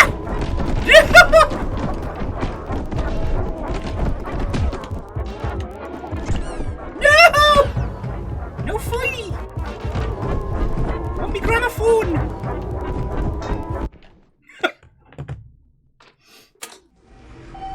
There he is, just staring at us.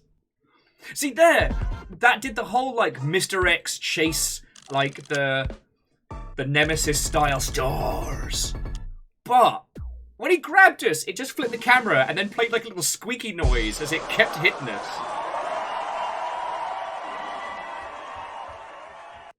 We met Fat Pajama Man, or Pajama Man as he's known.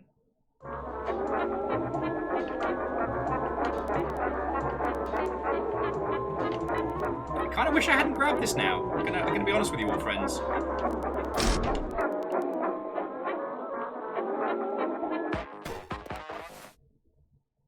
I may have fucked up. Mr. Are you okay? Are you suffering some kind of shock? Yes. Oh, sorry about that. But at least your luxury suite, 1 floor, 1,434, will be more than worth it. And you won't ever see Fat Pajama Man ever again. since he's 10 floors below you now. Of course, there's literally no way for him to get to you. That storm is really piping up outside. You have no idea how glad I am to be behind these 4 walls. Just imagine if this hotel weren't there for the both of us.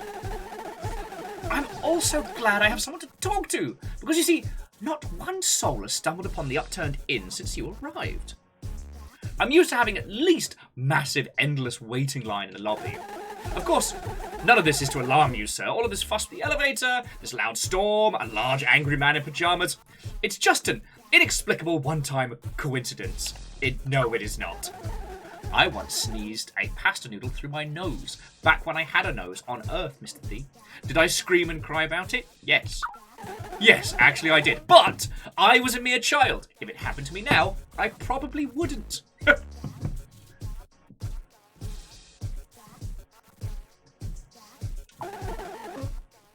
It's all just another noodle. Pay no mind. Floor 101. Just Hitman references at this point.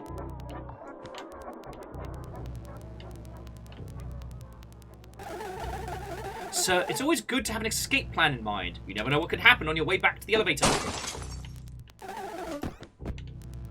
Make sure you know that already.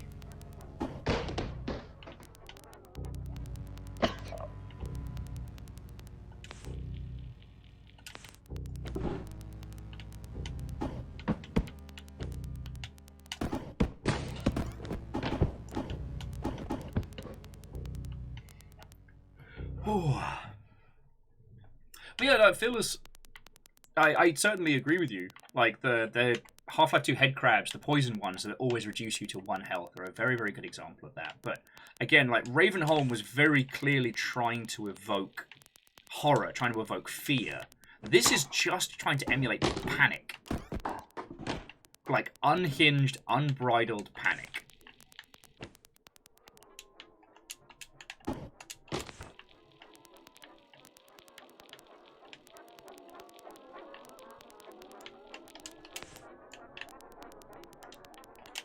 And it's doing a bloody good job of it. Like, I have a certain amount of apprehension, but I know it's not going to pull some funky, fresh stunts on us. Do you know what I mean?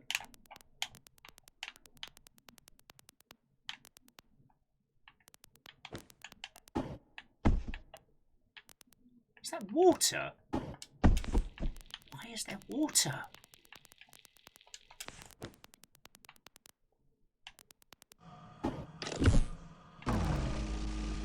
Oh, this makes perfect logical sense. It's like every hotel I've been to.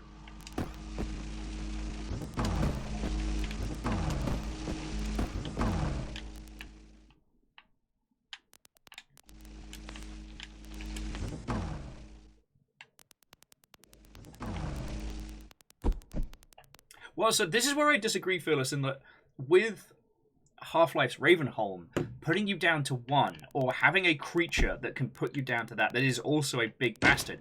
Like, you can still kill that guy, but even with all of your weapons and equipment, he is a threat. He is something to be wary of, something to be afraid of.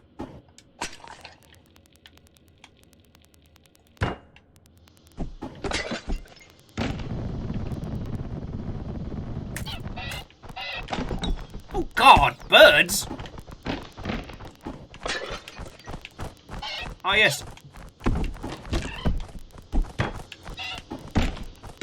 Burb!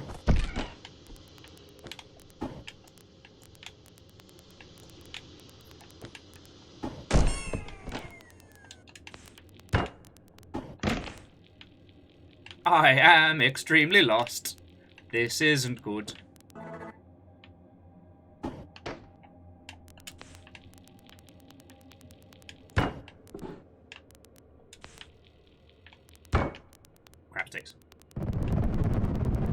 Alright, come on, birds. Let's feckin' dance!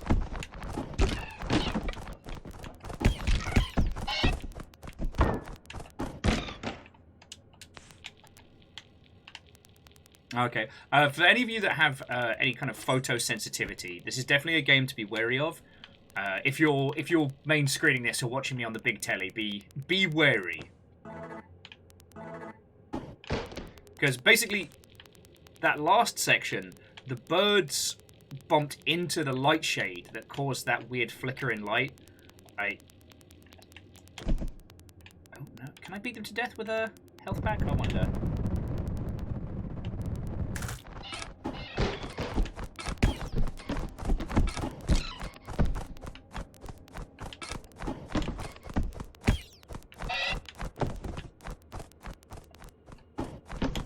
Burb! Burb! Burb friend.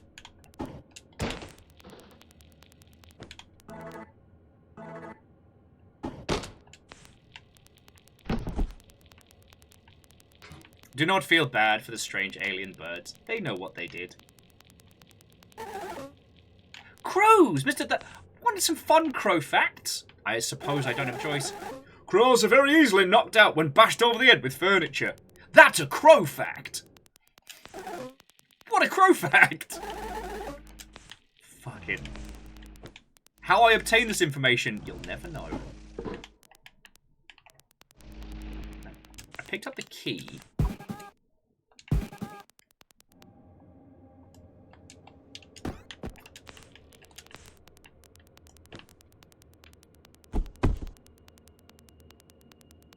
There was a door to return to, or did I miss it?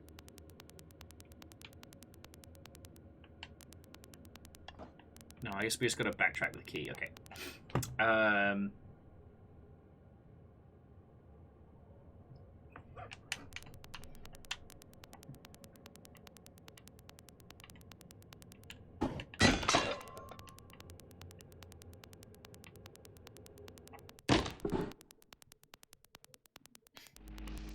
I will say the little pitter-patter of feet is adorable and, I want to say comforting, but... Oh no! Oh no, there's birds! Oh, there's birds all up in my business!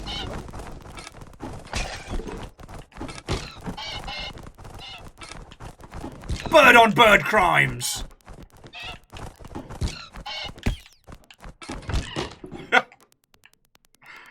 Sorry, yeah, the little pitter-patter of feet is adorable, and I'm thoroughly amused by it. Here's another crow fact. Crows are weak alone, but dangerous in swarms. A swarm of crows is called a murder. How I obtained this information, you may also never know. Alright, well, we know we're getting back to where we're supposed to be, because there's that reassuring gramophone sound.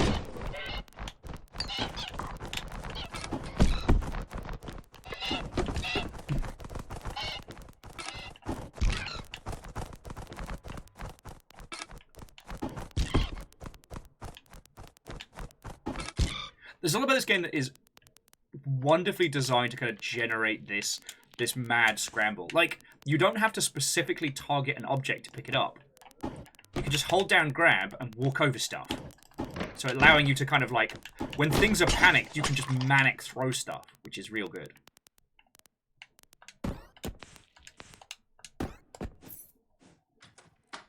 And yes, Miyaki Sakura, you can knock out birds with other birds! No. No. Piss. So why did we come all this way? Oh.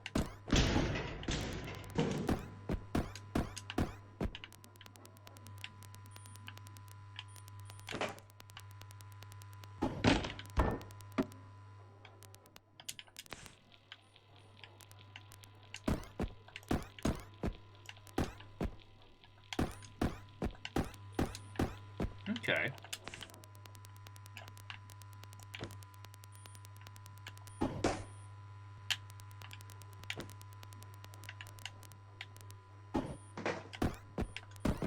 Aha! Tiny tight tunnels. Hint, sometimes it's better to run. Oh god.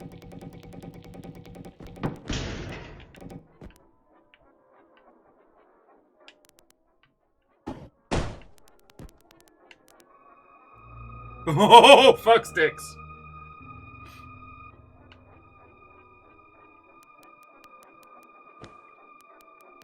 Nobody make a sound.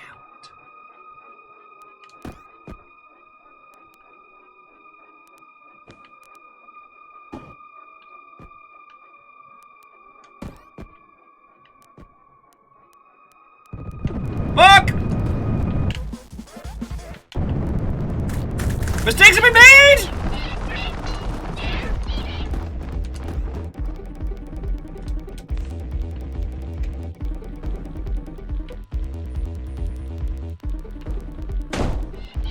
Nope! Nope, nope, nope! Say no to crows! Say no to crows!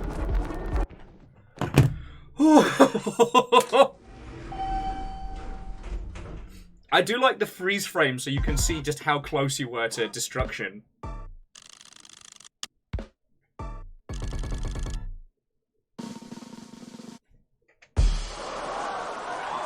It's H+ for how good was I in that section? That was chapter 2, Fate. I'm slowly building like my little arsenal of goodies out here.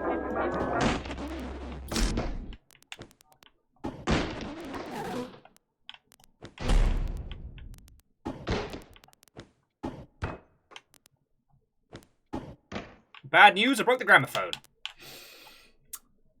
That might be good news.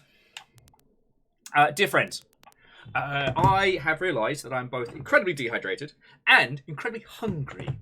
So whilst we're having a quiet spell, if you'll forgive me, I'm just going to take a quick little break. Just so I can reheat some food and grab some water. Because I'm caffeinated and now functioning. Again, I think the game is pinned. But if not, here's the store page. I'm thoroughly enjoying the utter chaos of this. And, I mean, as we were all commenting, like, this seems to be incredibly good at just evoking pure-on panic.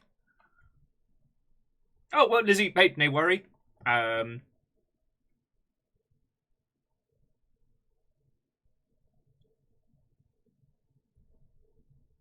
Yeah, I'm sorry. I'm trying to think of some extra interesting notes to add on to this. I don't think I have any. Anyway, let me give you some ambient tunes. I'll be back with you all in just a second, so don't go anywhere. And then, yeah, let's see where this feckin' adventure takes us.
does help if I unmute it. I was just saying thank you all for waiting. I got my leftovers, I got my food, I got a wee hat. I don't have a wee hat actually. I have no form of headwear in any way, shape or form. And shwoop! How are you all doing? I assume the games industry hasn't burst into flames since I've been away. You know, it's been 1,000 years since.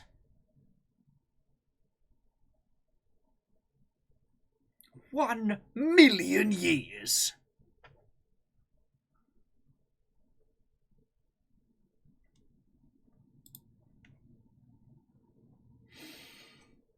No, it looks like we are okay. Lovely. Lovely.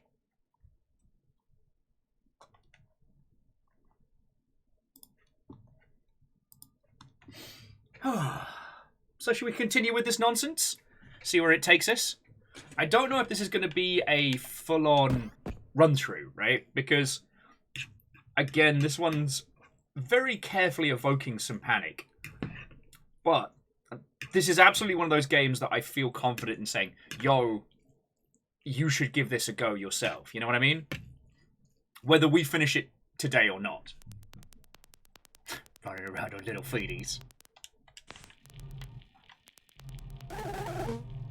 Welcome to the Upturned Public Library! There should be a light switch in this room somewhere. Ah, there we go. Lovely. The fact that the music, the ambient sound, sorry, was very sinister in the dark. But then as soon as we turn the lights on, it's like, oh, everything's good, everything's fine, happy now.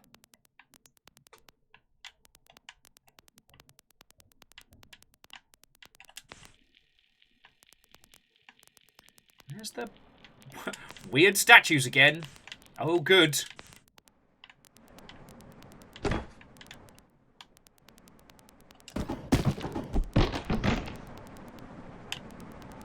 feel rather lost.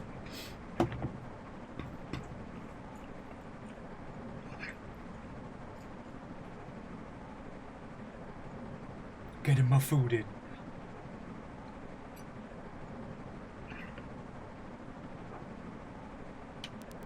It is interesting that it very clearly tells us that we're dead. Right. Sorry to alarm you. You have ceased to be. Hey! You are not very respectful of the collection librarian's work, sir. I mean, you're 100% right. So very doubtful. How are you doing? What's going down? Tell me your tales. What and welcome. How many months is that? That is the full complement of 54, so very doubtful. Thank you kindly. Cheers to you.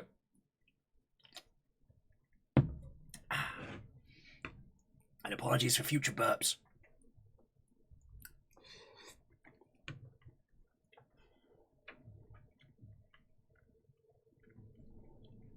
Oh! Might have been a little warm.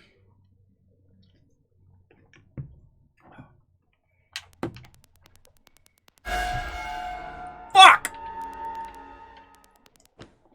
Oh, very sorry about that, sir. I'm just testing out the PA system. Jerk.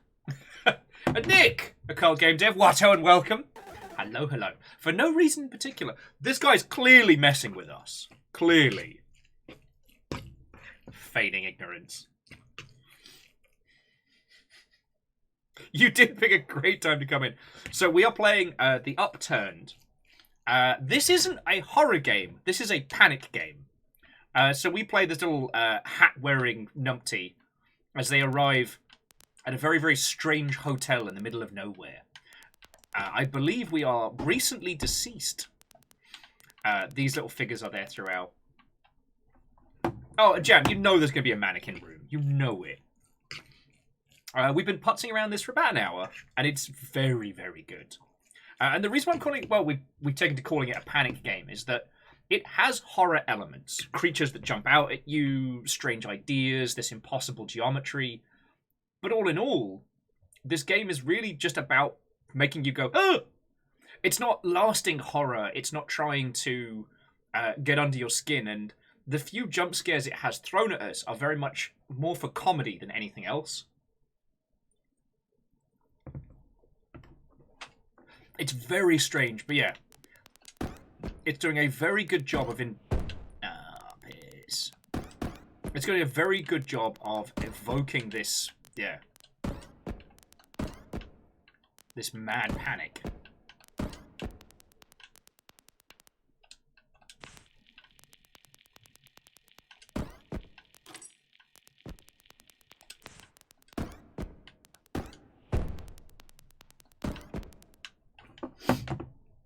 Oh. I'm also stuffing my face at the same time. Yes, I'm actually hydrating and ingesting calories. It's been known to happen.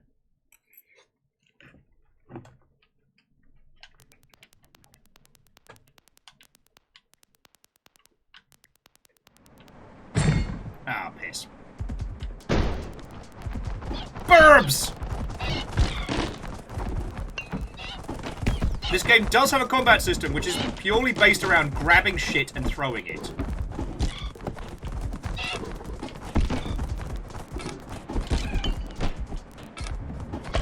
Also, all the birds have different names?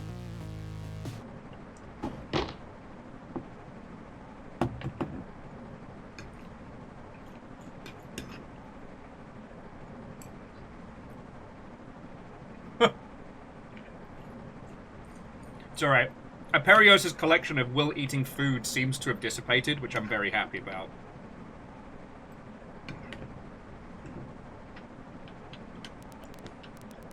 Bird Apple, are you asking if the character can eat the birds, or if you're allowed to? Because the answer is no to one and yes to the other.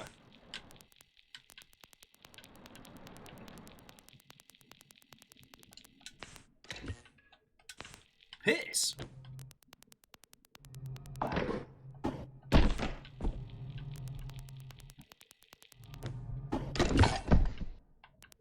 Jerks.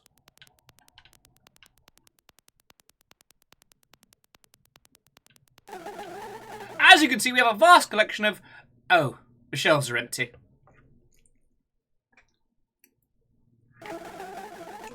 No matter! You shouldn't read too much anyway. It's bad for your teeth. Don't read too much, kids. It's bad for your teeth.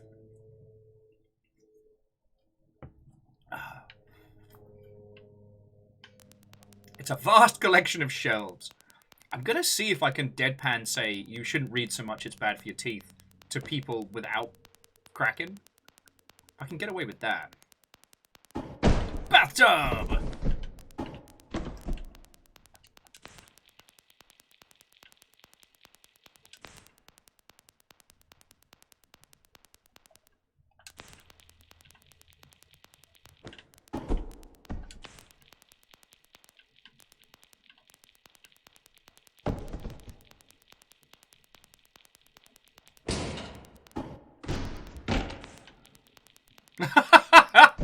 The fire exit is just a flat door against a wall. Brilliant.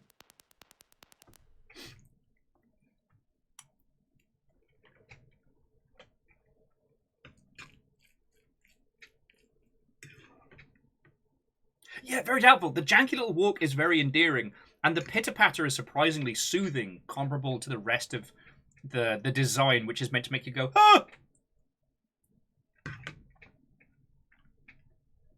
Like, whenever you bring up the torch, it's this... You can hear it burning away. The rotating speed of it makes it very, very alarming. Absolutely about to get jumped by birds.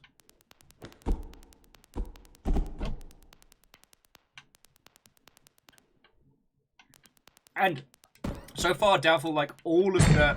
There we go. Oh, God. Jumping! No jumping! Bad jumping. Jumping! Oh, that's Jeffrey, sorry, not jumping. My mistake. What's your name? Bartholomew! Get fucked!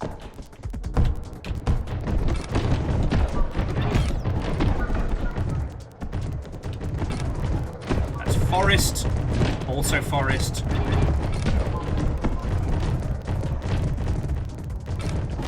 Peter!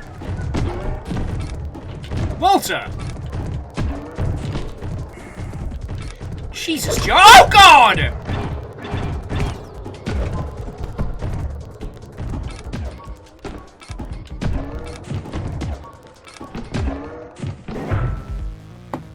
Oh, see what I mean about the panic of it? It's not horror. It's just, oh God!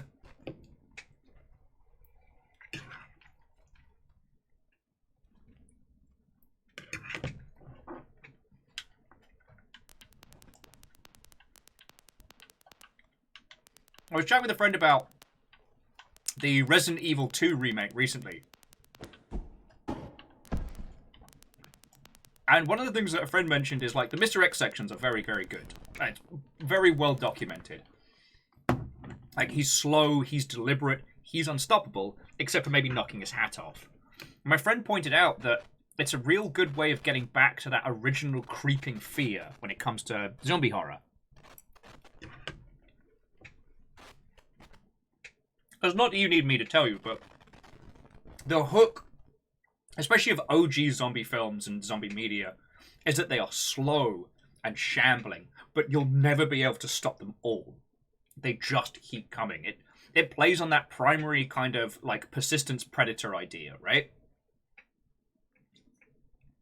And especially, like, Resident Evil 1, we never played anything like it. It did a great job. By Resident Evil 2, we kind of knew what to do. And especially by the time we hit the Resident Evil 2 remake, you know, we know how to move around an environment. We know how to conserve ammo and handle zombies. So you don't get that persistence predator feeling anymore from encountering zombies. I mean, mainly because they did become the single most popular enemy type. With good reason, I might add.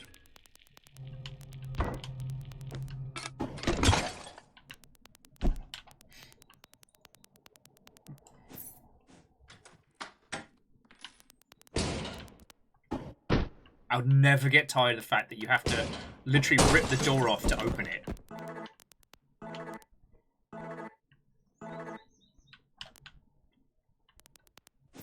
But Mr. X is able to evoke that same kind of, like, persistence predator feeling.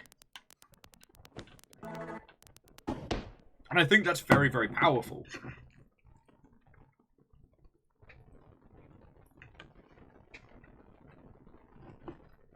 It's like,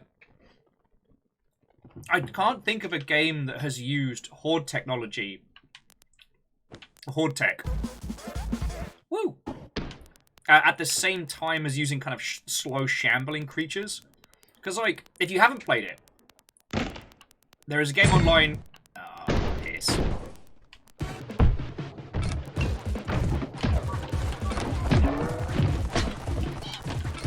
Burbs! Feck you, Zach! Jupiter! Get stuffed! I'll beat you to death with a med pack! I'll do it! Stop moving! Just throw a whole ass table at him.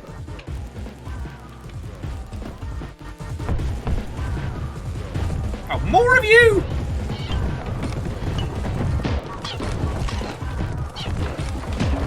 I'll beat that guy to death with a meth pack.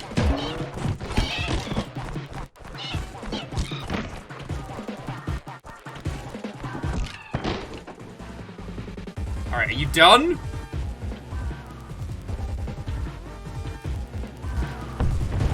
That's a no!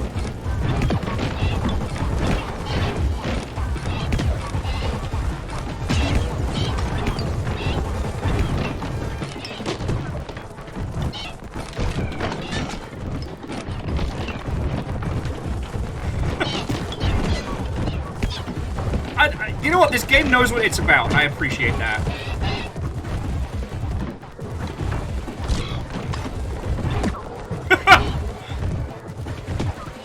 I'll beat a bird to death with another bird.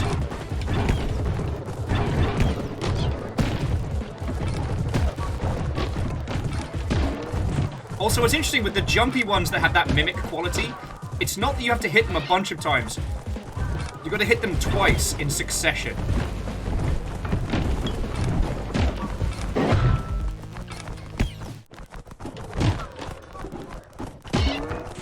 Alright, feckin' birds, man! Double kill. I'm gonna beat you to death with your friend. There's one more here somewhere. I can hear it flapping a boot.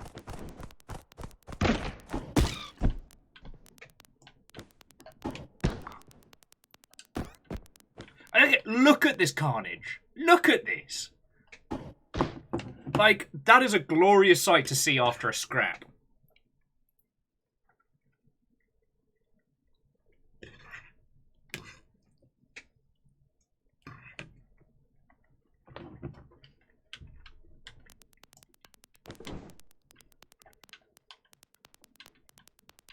Alright, I'm definitely taking a book with us, though.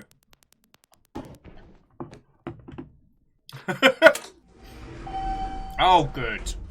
You all saw the mimic in the door, right? Sorry, the mannequin in the door.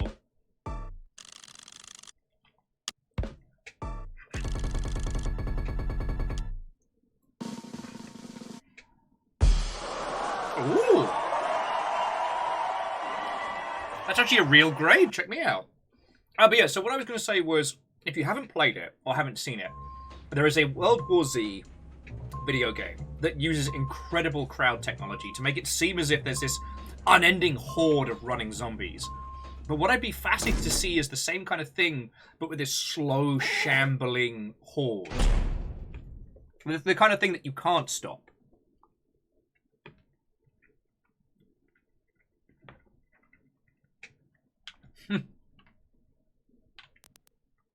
Doubtful.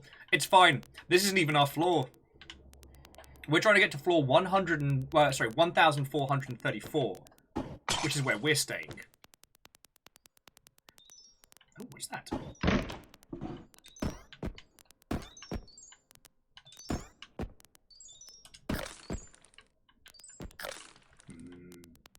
Chocolate. Health packs that I'll probably need later.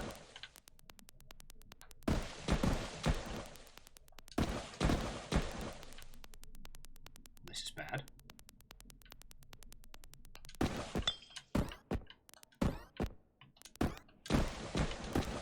This is extremely bad. Why are we doing this?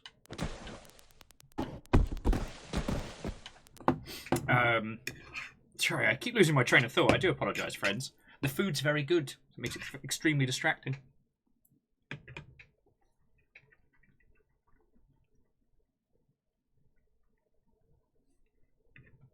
But I don't know. I've said this a lot over the years, and I will probably continue to say it for quite some time, but I still don't think we've had the perfect zombie game. You know what I mean? And really, depending on what it is you wish to evoke.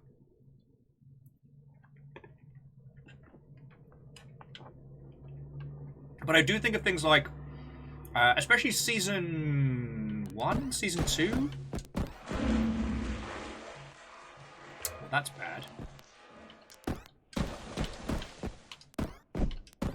The season of the Walking Dead where they end up on the farm, which I believe is Season 2, but don't quote me on that.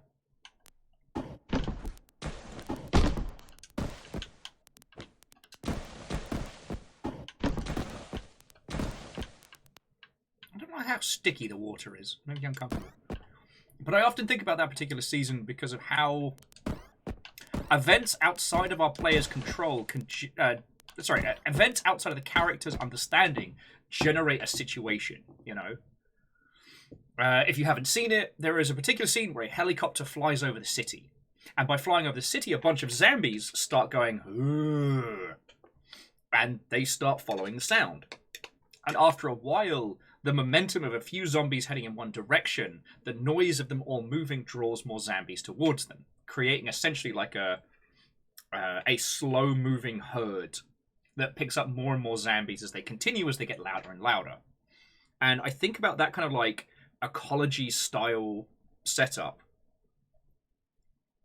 because anything that could generate something organically like that would be fascinating.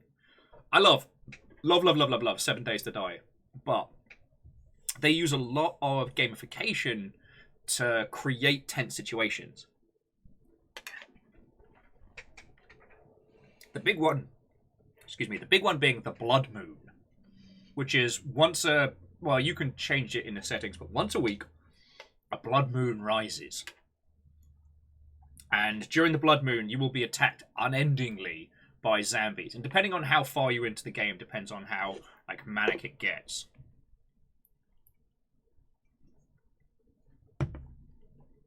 Oh, excuse me.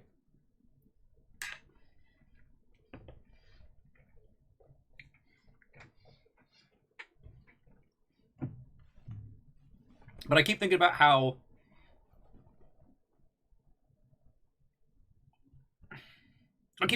that is a scripted and structured thing that happens. That you don't have to build a base in case of zombie attacks or zombie hordes. You have to build a base to survive the blood moon. And that's a very specific kind of build, you know what I'm saying? You know, there's very few times where you're forced to kind of like panic build yourself a defensive structure. No, you feel as you're right that Project Zomboid does a lot of that. Sounds draw hordes, hordes move slow, and they pick up momentum. So I guess that is a good example.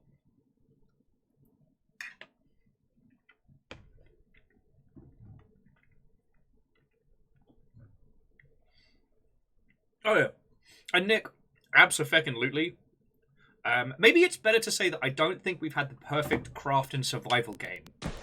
I think that's a better way of phrasing it than saying, like, the perfect zombie game, because...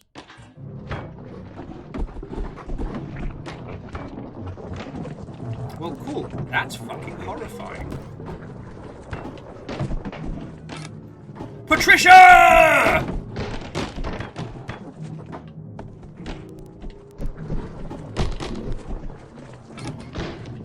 Oh, God!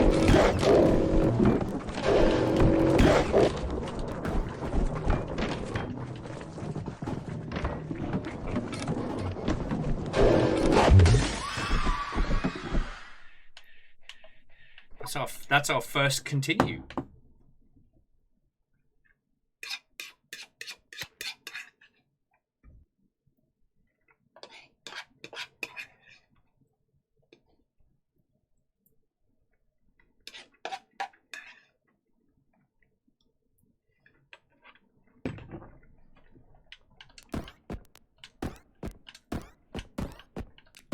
It says I should try and stay dry.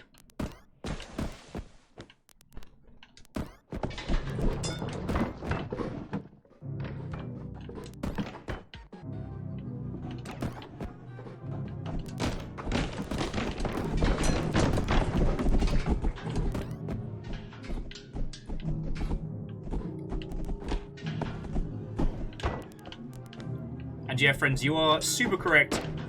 I don't think we can kill that guy.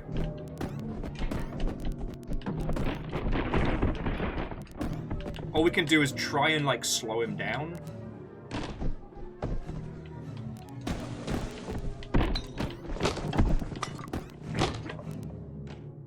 As soon as we touch the water, Mother Hubbard gets very enthusiastic.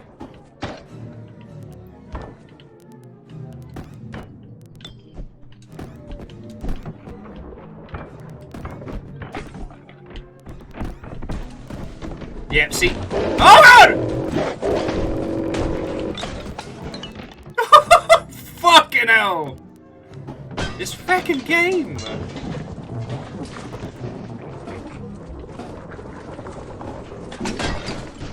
Oh!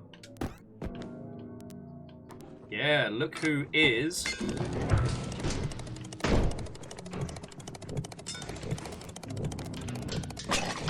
I'm sorry, Rubber Ducky.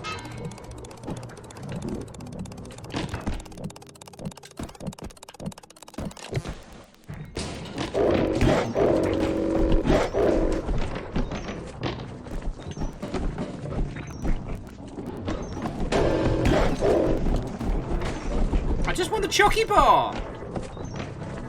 Mr. Ducky, no! Oh yeah, and Nick, I remember you saying, like, you've given it a bloody good go getting a team together.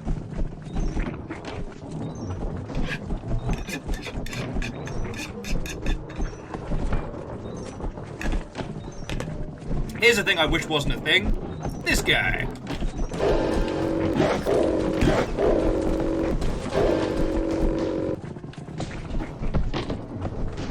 I might be buggered.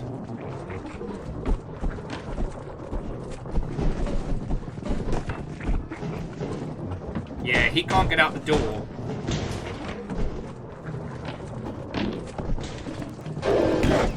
Yeah. It's not worth it for the chocolate. Oh no, sorry. The thing I do want to add, friends, is like the challenge when it comes to making craft and survival games that involve zombies or otherwise. The big challenge is always how. It's not a creative challenge, and I don't bring it up as if I somehow have the magical super secret sauce to make it all to bring it all together.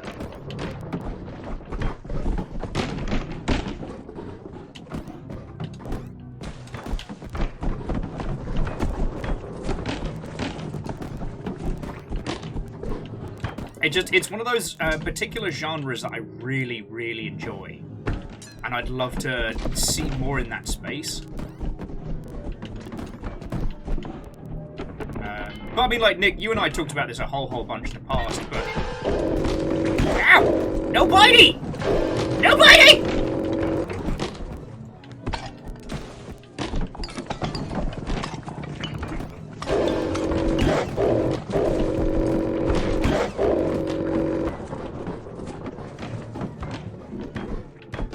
Patricia! Daddy won the big breakfast.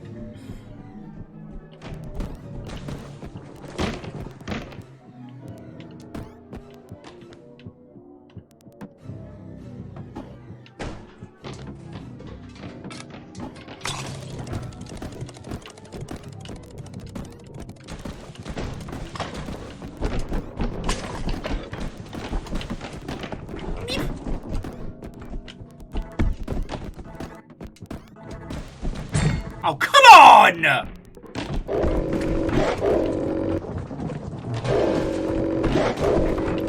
starting to feel Patricia might not be a friend!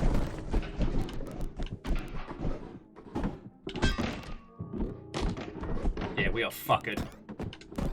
Patricia, the very angry catfish. I'm fucked. It's been a good run. It's been a good run.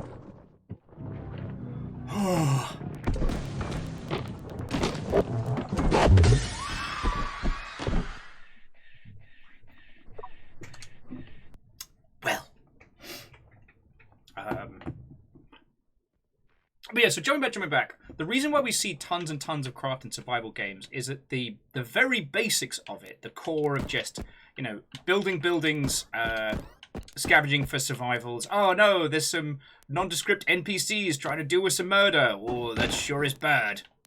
Like, a lot of that stuff is now very, very easy to implement in, especially in Unreal. And of course, no video game is easy to make. I would never suggest that.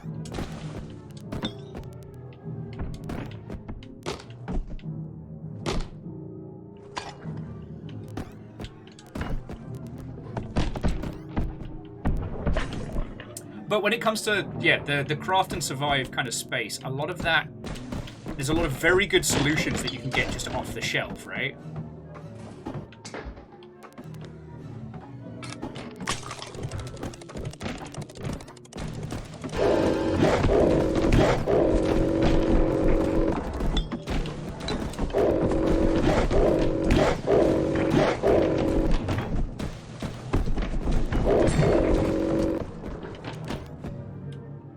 Fuck off, Patricia.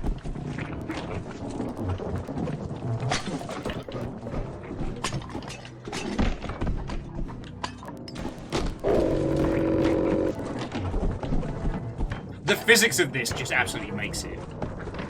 Yeah, Nick, once again, you're right, like, the killer is the netcode.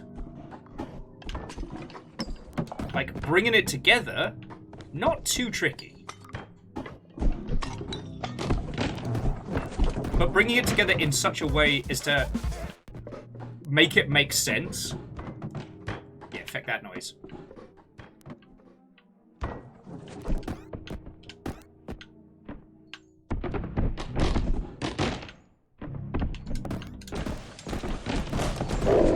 Patricia, no!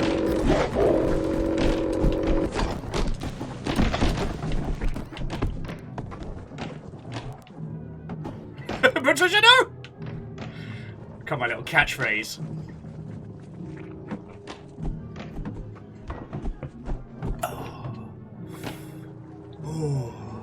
I mean, it's worth also remembering, like, Project Zomboid was a single-player project for a very long time.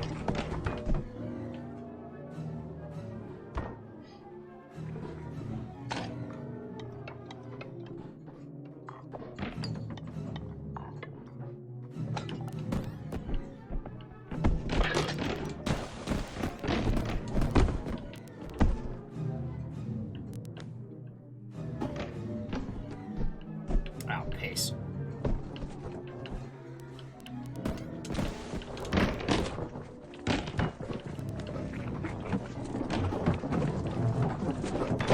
Oh, no! Patricia, no!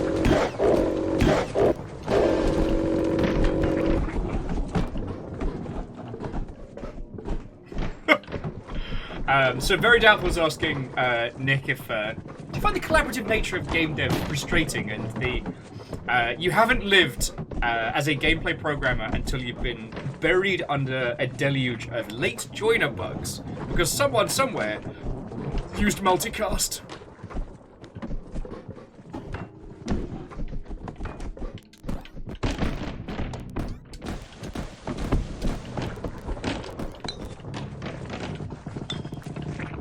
Oh, there's no way I'm sorting this.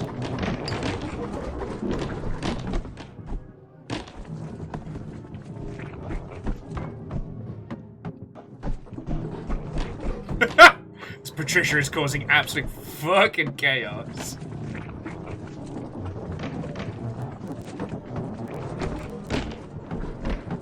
This is not good! Patricia wants something. Absolutely blitzes through the furniture.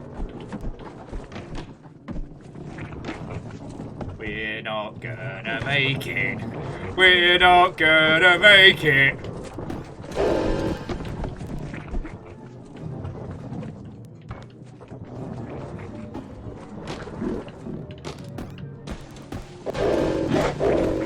No! Boo! Boo this Patricia.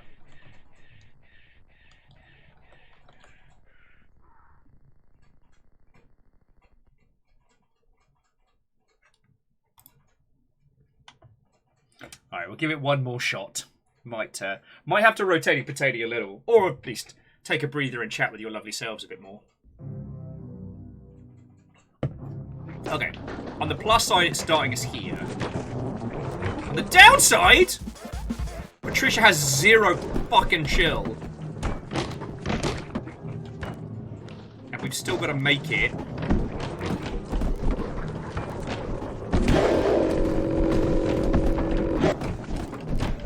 Fucking Patricia! This game's gonna do me a damage.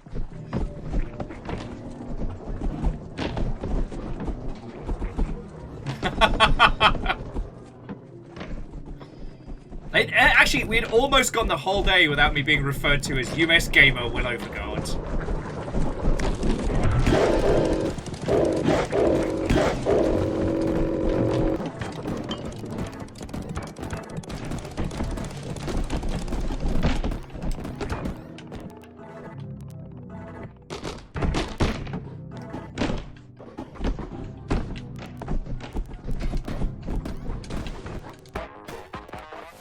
Do not need a phone call right now, buddy!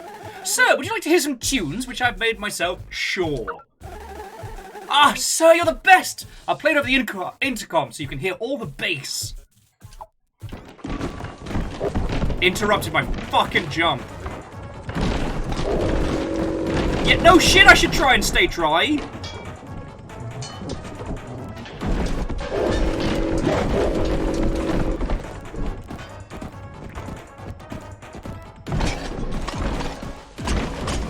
Oh, you absolute arse!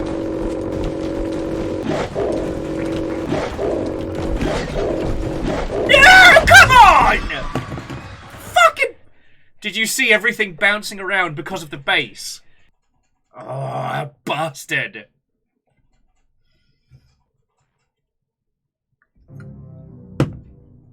That absolute shit womble.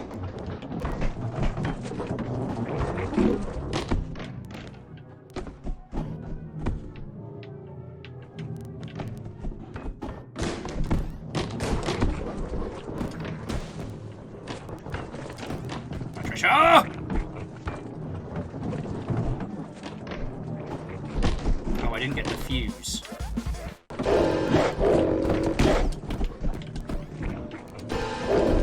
Patricia once again doing the bad bite. But yeah, no, that was glorious chaos right there.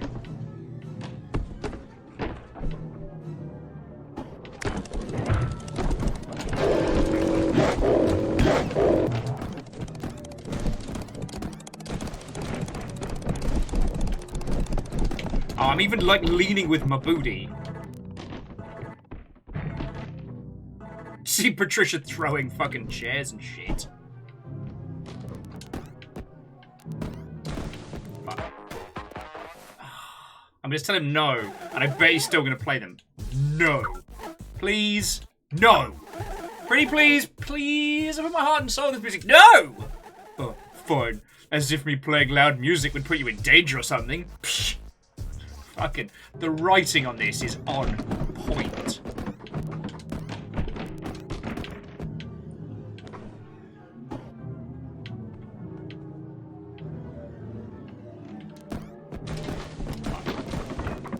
I'm fucked up now.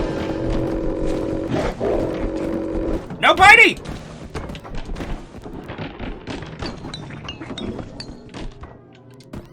Patricia. Yeah, you fucked, Patricia!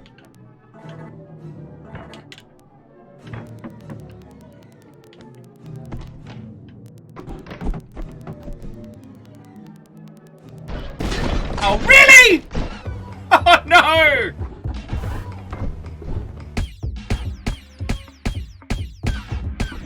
Do not spank at me! Pajama man! Leave me alone!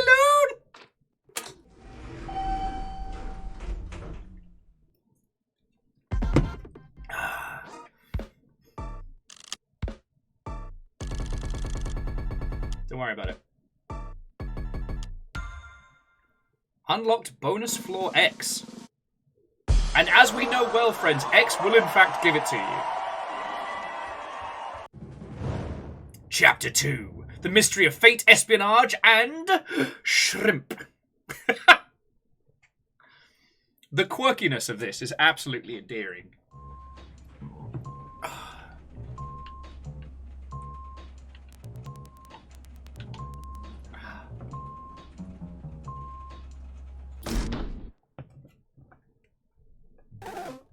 Opening Zors!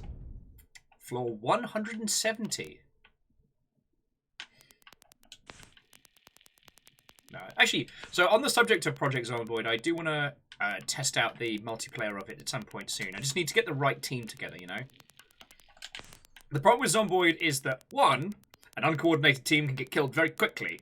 2, an uncoordinated team ends up splitting up, and then all the cool kids go off and have all the fun. It's not fair. This is not fair.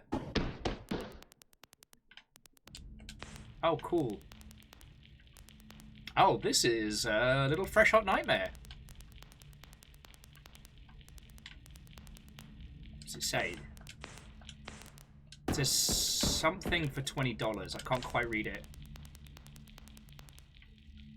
Wear clothes, please.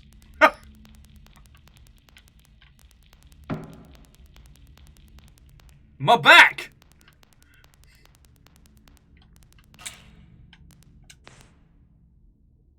say what I think it said. Poop sprinkles! Of course it did.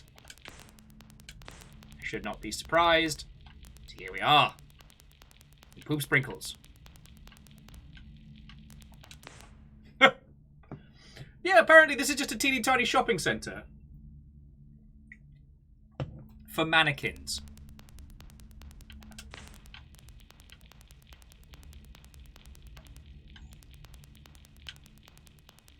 This is a bad idea, but I'm going to do it anyway.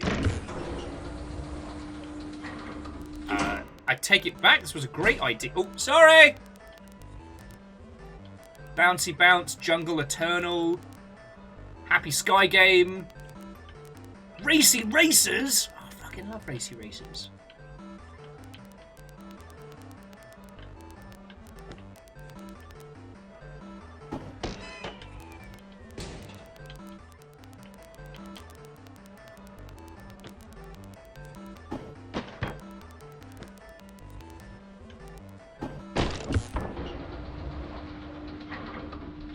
Lovely. I'm not the only one who thought that fucking wall was going to explode behind us, right?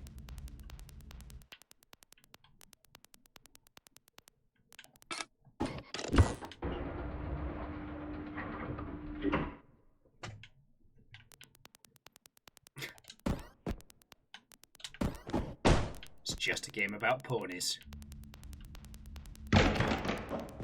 Don't worry about it. It's fine. Everything's fine. Everything is fine. The teapot shop. Love to see it.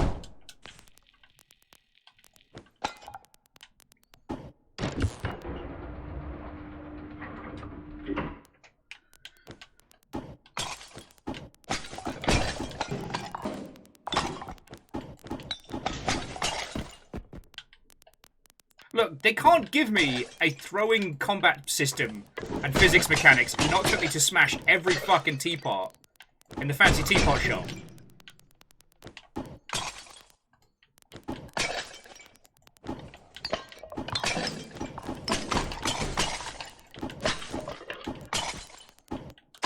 I've almost got them all, don't worry about it.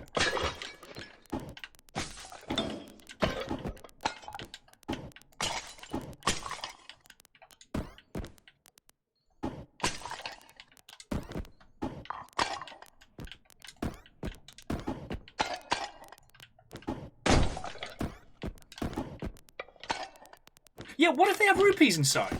Then I'd feel real stupid. Alright, I think that's all of them. Oh, no, last one.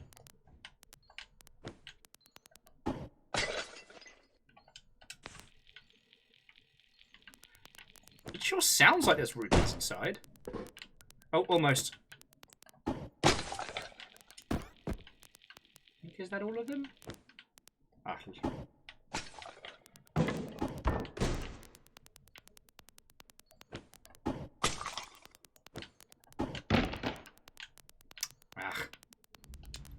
Sorry, friends, I thought we were onto a winner there.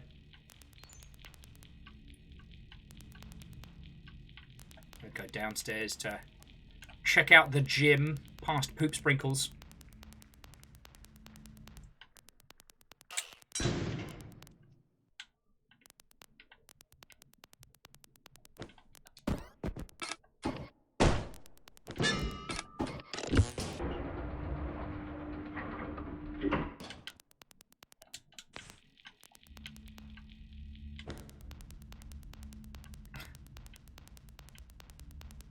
High-speed little feedy noises.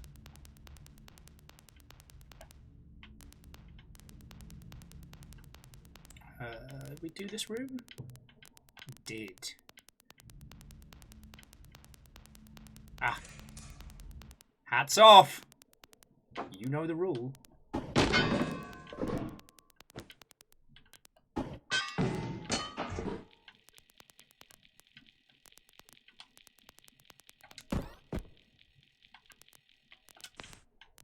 Huh. Where's the switch? I tell them. Oh.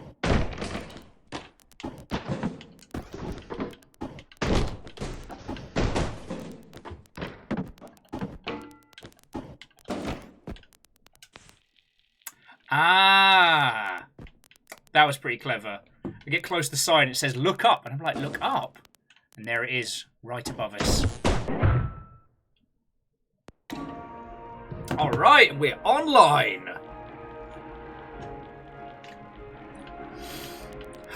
Just take the no hats.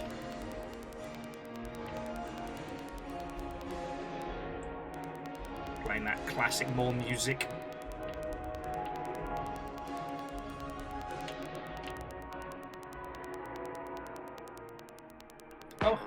Oh, hey, back rooms. That's never bad. Sure, I'll take some help. And Lost Flowers, Watto and welcome. I am doing okay. Much better for hanging out with all y'all. This morning was a lot. But I feel like I kind of got my groove back. I was half musing about the fact that we need to get a Zomboid server going. And I'd kind of like to do it for a stream event. But it's definitely one for the right crew. Oh, excuse me. So the thundercloud outside is bustling again. I really just called you because I'm ever so slightly afraid. It's never been so empty in the lobby. It almost sounds like the storm I was under when I died. How did you die? Man, I should not have brought that up. Let me think. So we're just fully aware of the fact that we and everybody else in this space is just dead. Ah, got ourselves a puzzle.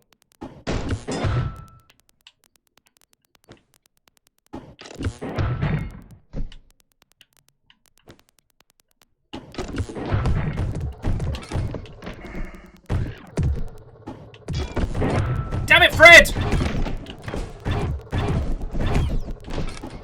Fred, no bitey! Bad Fred. I don't think we see Fred at this hour. You know, it's usually a bit early for them, but... You know. Whoopsie!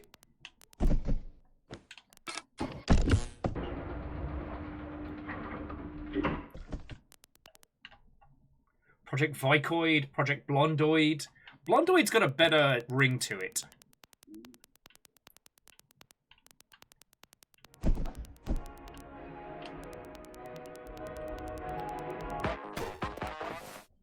I'm about to explode.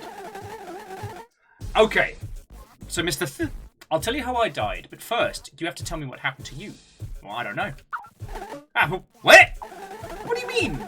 Did you get sick, fall off a cliff, get stabbed, took a bullet, become alligator poop? Or you don't want to say it? It's like, no, I don't know. Well, that's a terrible mystery. What's the last thing you remember? Cooking beans and rice. Maybe you inhaled too much bean fumes and collapsed. That's called a Dutch oven, friend. The lesson is clear. Stay clear of the beans. Which is a common mistake. You know what? I don't think it is. I don't think that's a thing. Project Zomguard's got a good name, a good ring to it, Dustin. Well, we have to get to the bottom of this, sir. I won't rest until we know what killed you. And then I still won't rest because we can't sleep in the afterlife. I'm going to see if I can find any records.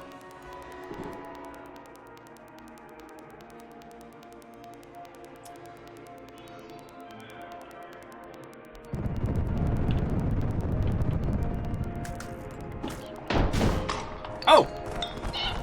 Birds are immune to explosions!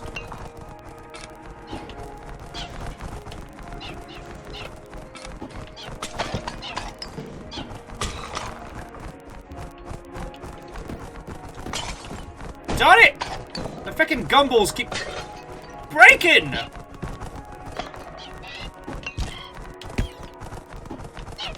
It's clear.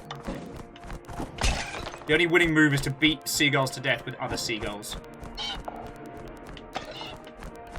That has nothing to do with the crows that are attacking me. That's just a life fact.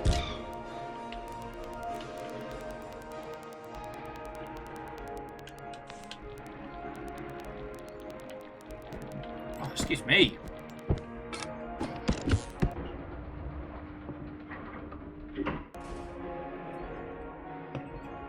Very doubtful. I am there with you. The promise of some decent naps in the hereafter is one of the few things that keeps me going. This little store has robots in it. And health. Health most important of all.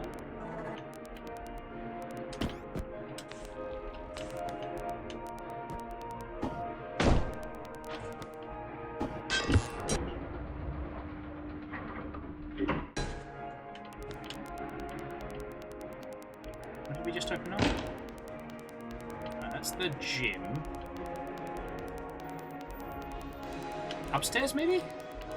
Possibly. Ah, here we go. Excessive furniture, the store. Ah, here's the creepy store. All its creepy nonsense. Oh, sorry, I didn't mean to rush ahead, friends. If anyone wants a couch from that previous store, like, I don't mind picking one up. Because apparently my tiny self is very strong.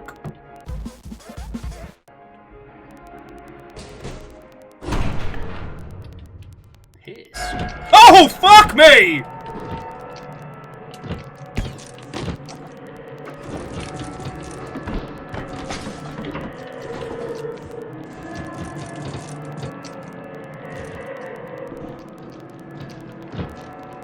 Oh, fuck!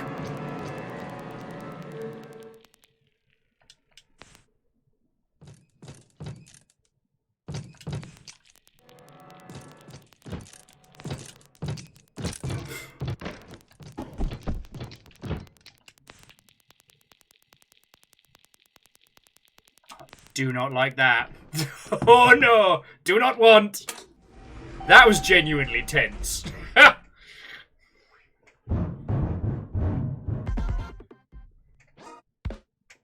We got the mannequin room! Yay! It's always one.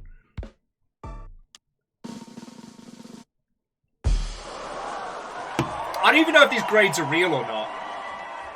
After we got like -W, I assume they're just made up.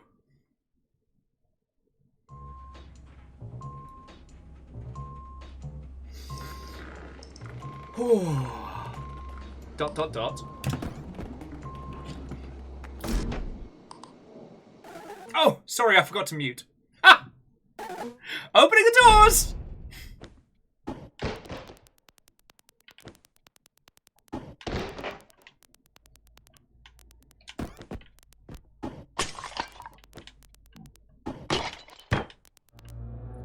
Ah, everything on this floor is in jars. Ah!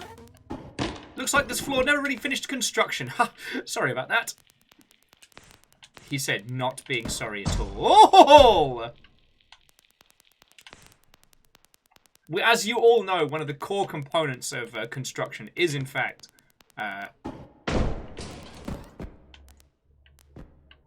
bungee lifts?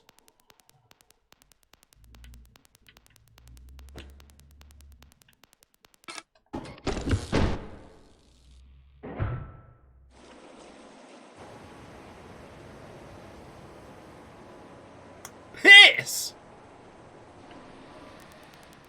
D-. More like D-, these nuts. Thank you, Dustin. Height of wit and frivolity.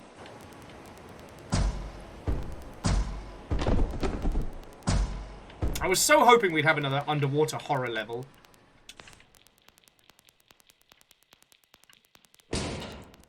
Into the drink with you!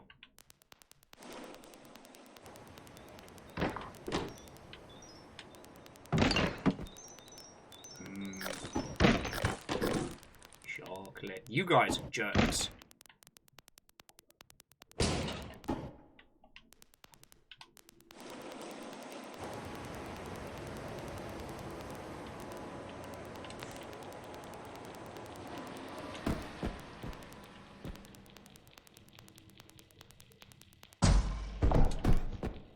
Okay, so we have to kind of speed through.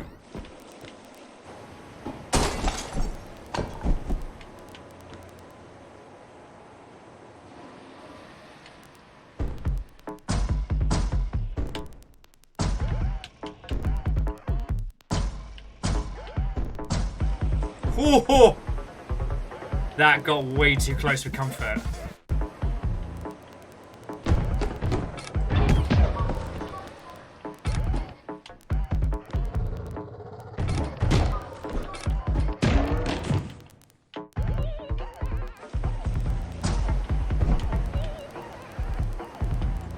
Also, the soundtrack to this is gloriously weird. Oh! Oh, I was in trouble there.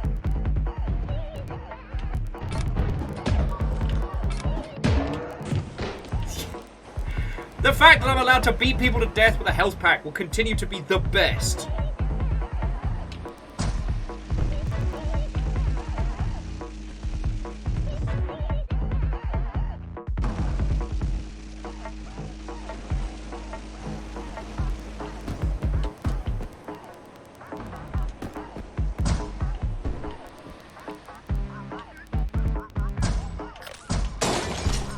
Delicious and full of glass.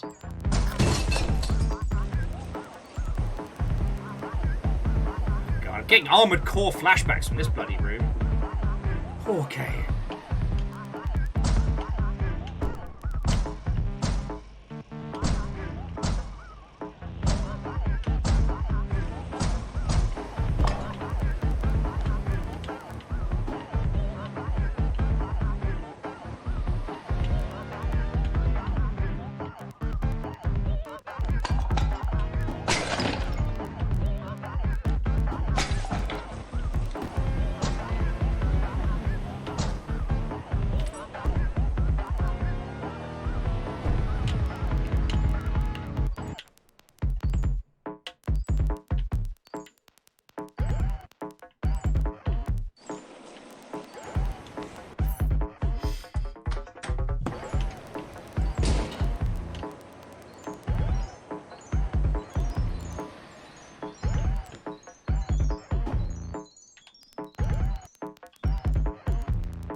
Okay, so we wait until the water's gone down, bounce, bounce, bounce, bounce, bounce, try to get out of here. Okay. We got this.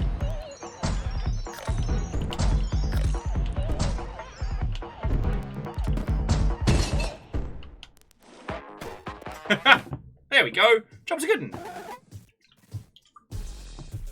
Lab status report, sir! I searched and searched and found something called a complete historic database. It has information on every soul that ever lived on Earth, including you and I. Well, it's securely locked down. Even I don't have the clearance to request access to the files, and so of course I dove into the deep web and hired someone who could impersonate high clearance personnel and get me access. And I don't know!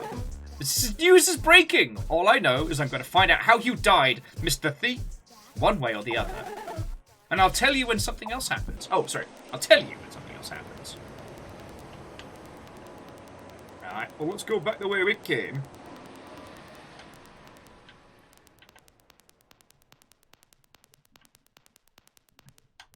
Oh, yeah, we're going to make a little run for it down that way, don't we? Try not to drown in the process. Oh,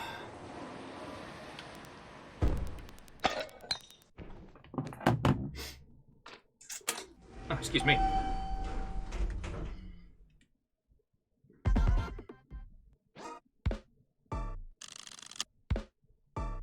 It's interesting that a lot of the design philosophy in this is a lot of things that people have commented on for stuff like Pizza Tower and things like that. Q+, of course. And the idea that you lay out your maps in such a way that the return is where the real panic induction happens. That you can explore and faff, and game over states are pretty rare. But it's the running back. That's the challenge. Opening the snores! Floor 195. 108. Oh, that's bad. Oh, that! We ordered metal detectors for security reasons, but there was a misunderstanding. Metal detectors only let through things that are 100% metal. All other objects have to go through the side apparatus. Coincidentally, it also lets through a specific form of polystyrene plastic, any pocket lint, and ash. I've run some tests. It's very scientific.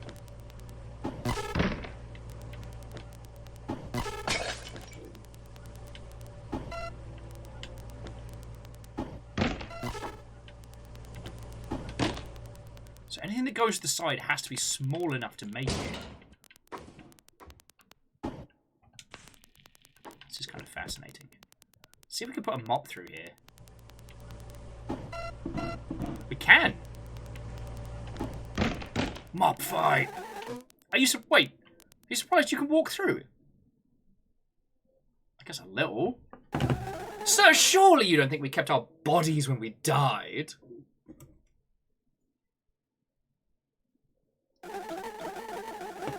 No, we're not made of metal. I just thought you'd know we're made of ash in the afterlife, just judging by the smell. I don't like this afterlife. I'm gonna level with you.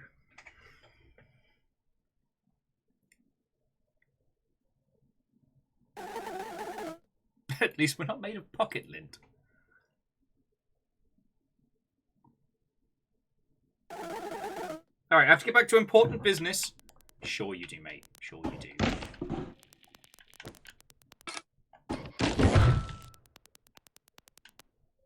That seems bad.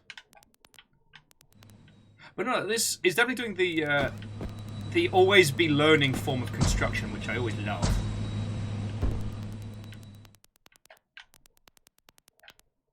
Oh, this is very bad. Ah, it's jammed.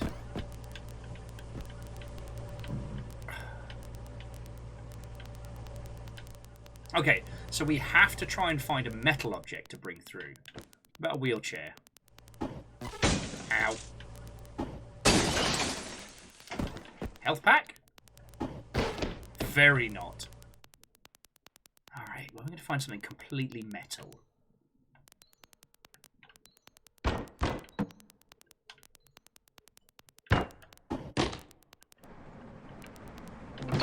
Oh, God!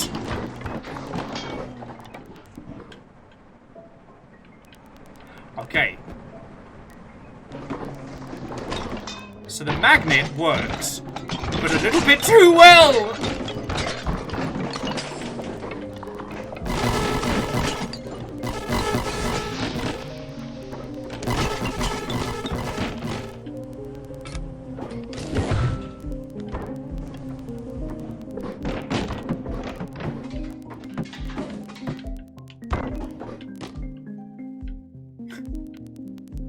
Things got a little bit panicked there for just a second, but it's fine. It's fine. Everything's fine. Isn't that right? Come, Super Magnet. We have much to attend to. So that looks like a conundrum. I'm sure you'll figure it out in a couple of hours. Interesting.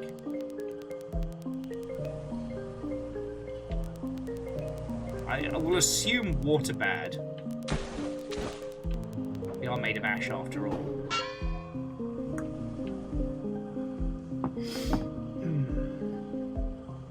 Curious title.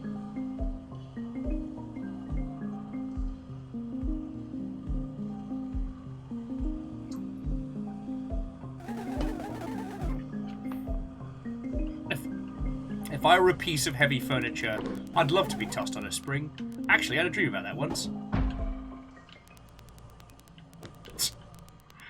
God, you can tell my brain's not with it today, because it wasn't until he said, I was like, spring? Physics puzzles? No, I can't work it out. No idea how to do this.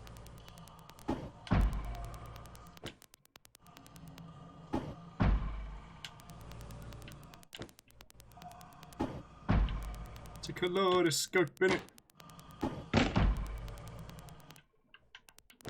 What? If I'm taking all the furniture, I'm taking all of the furniture. No table left behind and all that.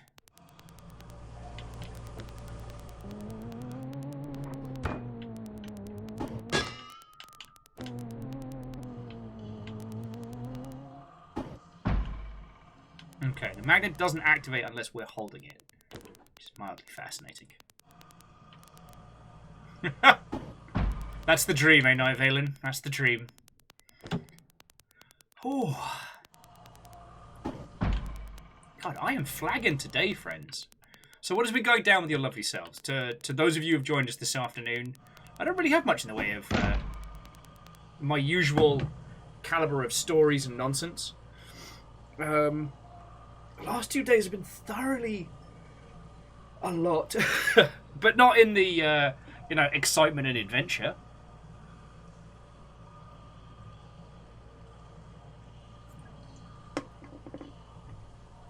God, I'm trying to think. I'm still on Vampire Survivors and slowly chipping away at unlockables and endings. I did unlock Endless Mode, and it seems to wreak absolute havoc.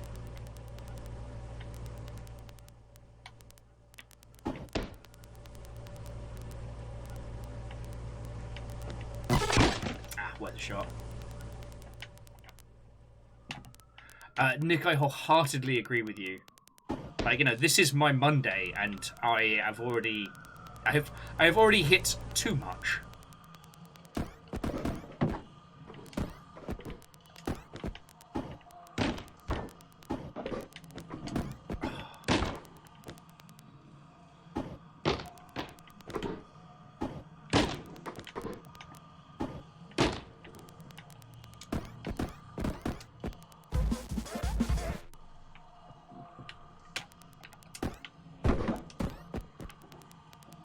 Tell me the fuse doesn't bounce.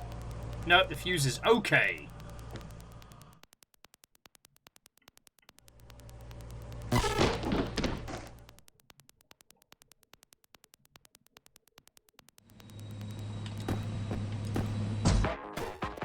Oh, come on! Sir, status report! Yes. I've got access to the complete history database. I am now a high clearance official. But not really. Some nerd from the deep web just happened to get me in. The website looks like it was built in 1893. Is that what all top secret databases look like? So?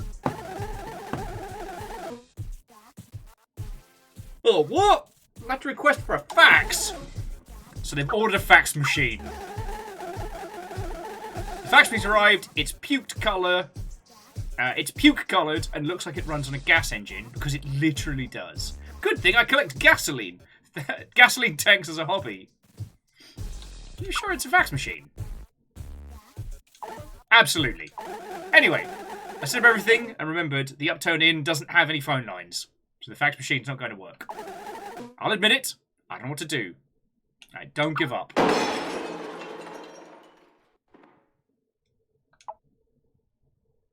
What's happening? Somebody from the outside smashed the windows of the lobby. My beautiful windows.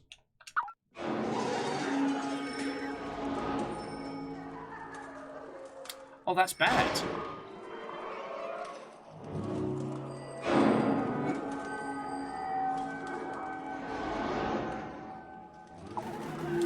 I don't know, I'm hiding. There's a light shining over the desk, it's moving around a lot like a flare, and it smells like boiled eggs.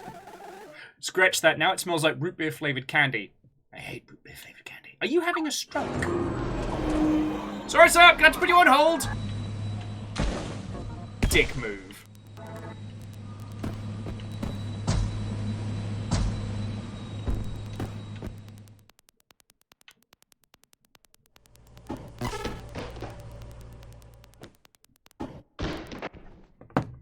Just stockpiling health packs in the lift. But no, Phyllis, congratulations, well done. That sounds like a day well spent. Oh. I guess for those of you who didn't see, my great achievement over the weekend was B-. My great achievement over the weekend was leading Solent, Forret, and Imperios to victory in Rainworld. We managed to clear the Survivor campaign in just shy of 10 hours, not counting Fafamancy. Honestly, the biggest hurdle we faced throughout that whole running of the Slugcat was Imperios getting his neck broken repeatedly by Forret falling on him. Because what we did is we set it to easy mode co-op, but friendly fire on. So what that means is Rainworld's got 3 settings for co-op. Easy, medium, hard. Easy is only one of you has to make it. It doesn't matter. Just so long as one Slugcat makes it to the next shelter, jobs are good. Normal is you all have to make it whether you're alive or dead. So if your friend dies, you take their corpse.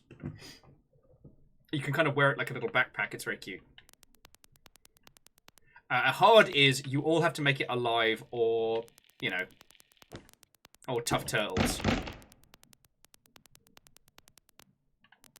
Really?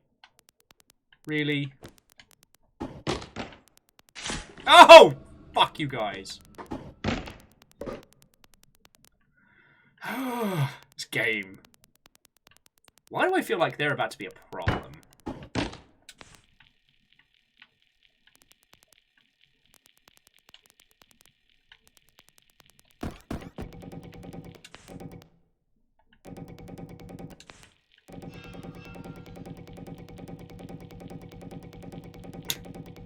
Little feeties of metal.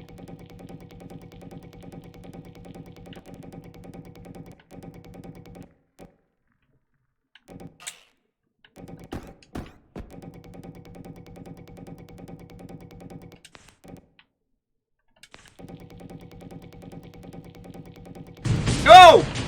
Fuck!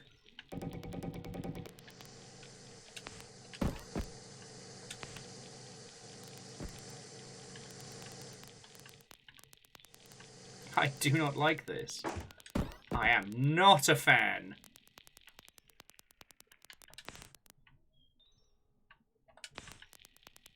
Oh, there's the health bar.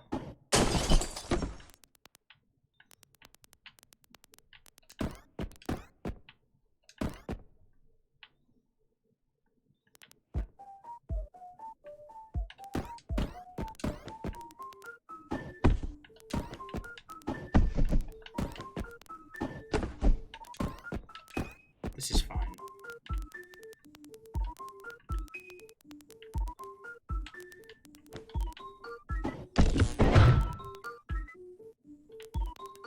Alright, so that's our way out.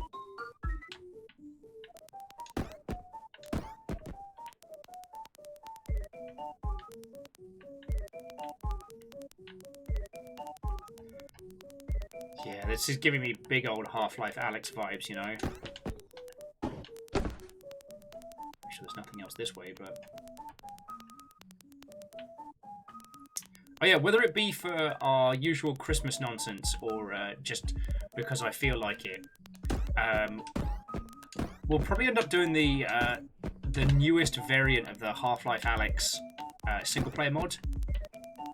Because I've heard it's very, very good.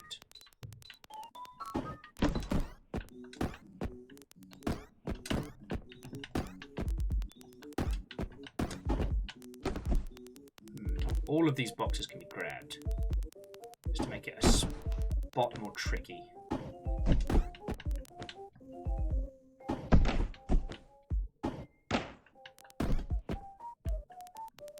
Oh, I do not like you, sir. Oi. Get fecked.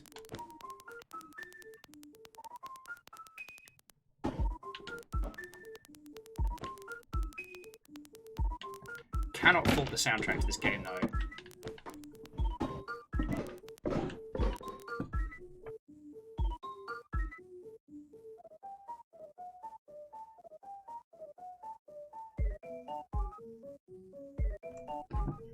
Oh. Pitter-patter of tiny feet once more.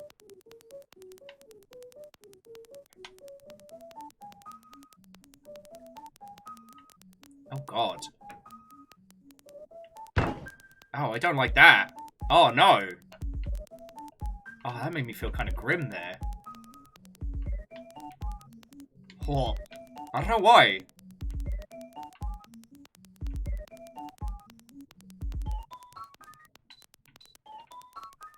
I was about to say I know a bad idea when I see one, but let's check it out anyway.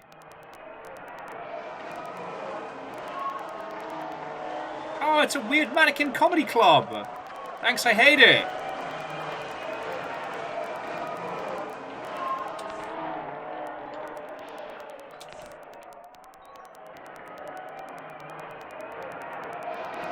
I hear the jingle jangles. Oh, this is gonna suck.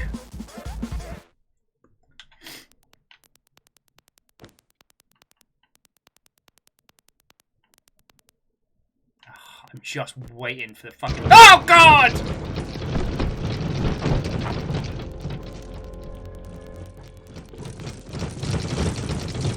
I was just saying, I was waiting for the fucking shoe to drop.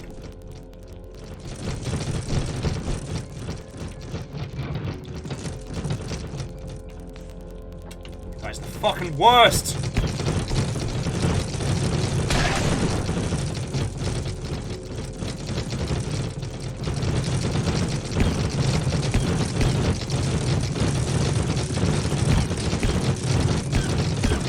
Oh, come on, you can make it!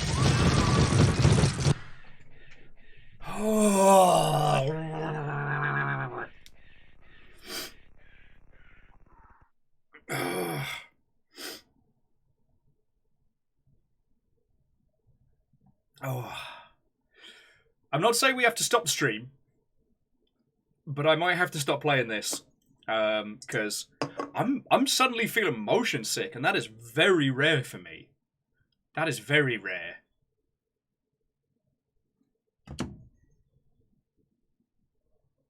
Like, okay, I'm gonna bring it on back to studio.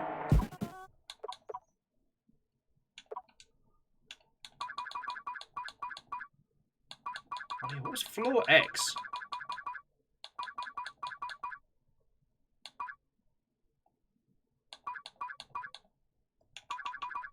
Hang on. We get to... Apparently we can just select any of the floors. The elevator, the lobby, the afterlife.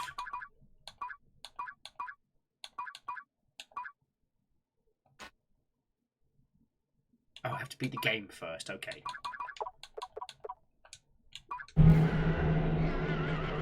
See you later! Oh, I'm so sorry about that, friends.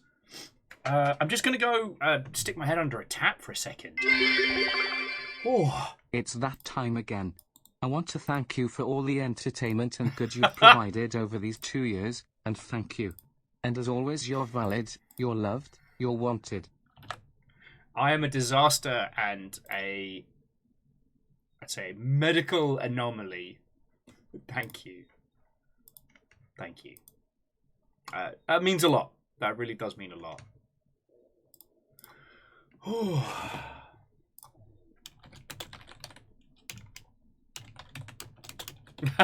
Okay, yes. So these things can all be true. Okay. I'm just going to put some ambient beats on. I just need to go stick my head under a tap for a second. Because I suddenly feel incredibly queasy. Sorry, let me wind these tunes back. Oh. So, I tell you what. I'll go try and get my stomach to feel less twisted. And then we can just have a sit and a natter before we bring stuff to a close. Like, I don't want to say goodbye. And I'm hoping that this grim feeling will pass in just a moment. Sorry. And my manners are all over the place. Lost flowers. Seriously, thank you. I mean, I've said it before. I will say it again. Like, you're all incredibly welcome. I'm so glad that I can be vaguely entertaining and be a little bit of company. You lot do the world of good for me. Literally what allows me to keep living and possibly what keeps me sane. So all of you, thank you. Oh, all right, just give me a second, friends. Oh, I'll be back in just a sec.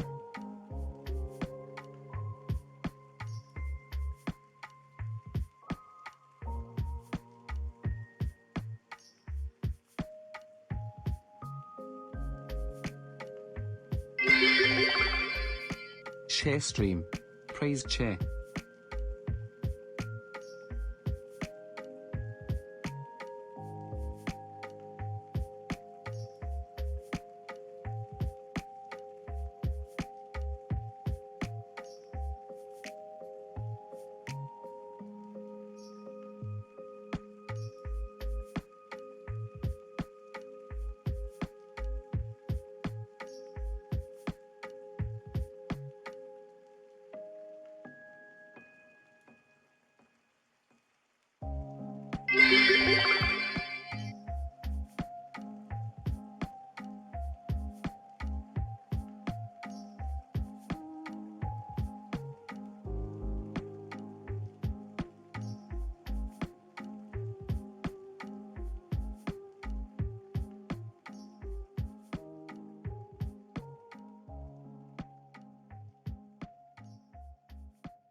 Chair stream.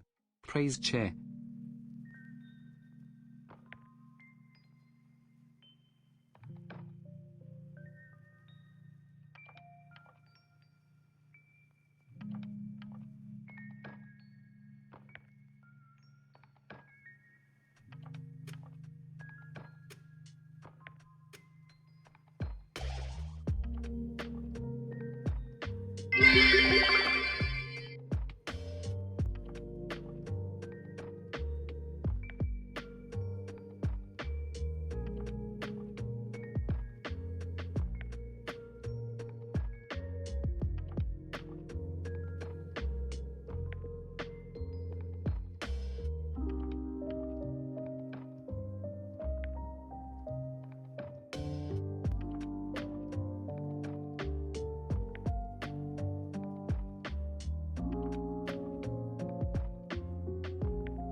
Suplex the chair train.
The Teenage Mutant Ninja Turtles, our 4 reptilian heroes, have overcome the arch villain Shredder.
Hello, hello. Hey! You wouldn't have to do that. Fucking it's already like...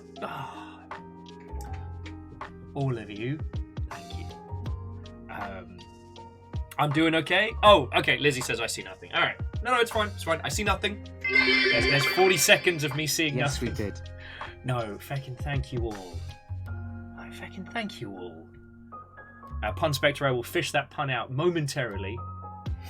I didn't, but let me tell you, there was a lot of dry heaving.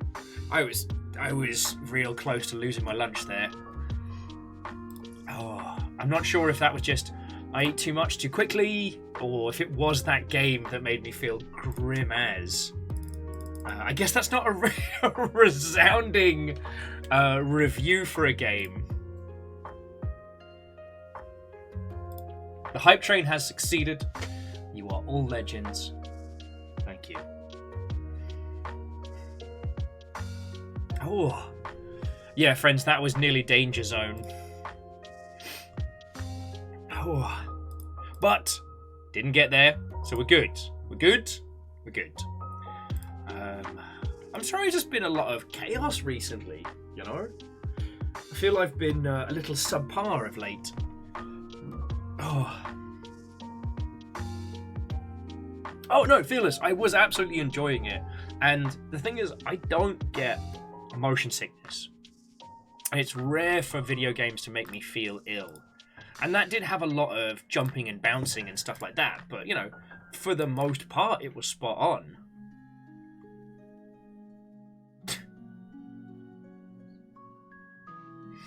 And that was Punz's addition. Oh.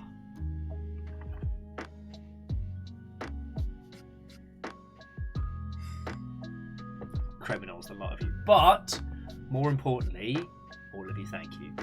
Alright? As I said, I feel like I've been a little off my game. I've been so focused on the stuff around stream last week that I didn't really recover this weekend. Yes, very doubtful. Now, do you want to see my current work in progress? Or what have we got nearby? We've got the Liquid Death, we've got the Twins, and we've got the current work in progress, which is almost finished. It'll be finished probably by this evening. So you get a choice. What would you like to see? Dealer's choice. All right. Well, I'll flex on this one because this is what I'm currently working on. So I'm building this big behemoth, and I spent most of last night putting together these great big grippers. So I believe that one will be there. So eventually, when this is done, it will have these huge, gigantic, kind of like flying crab booties. This is from Pat Label. This is one of my favorite films of all time. It is the mech from the opening. It's very fanciful, and it was a Longshipian gift. And it, while not smoothly, it does come apart as intended. So this bit comes off, and then you get kind of like the back of the booty, and it just leaves it with this spider tank kind of with a cool face going on. And yeah, it's got a little cockpit and everything. Back in yo. This is one of the Netroid kits, so the plastic's not the same quality as like the Gundams, but the design is cool, and it's more like big, large pieces, so it's a little less those weren't words at all. I was going to say a little less finicky, but oh yeah, no, very doubtful. This feels like someone fed the word rock lobster into a big robot mech generator. And it's going to have its cool lobster feedies in a second. Well, in a second, alright. It'll take me like an hour or two once I'm done. Oh.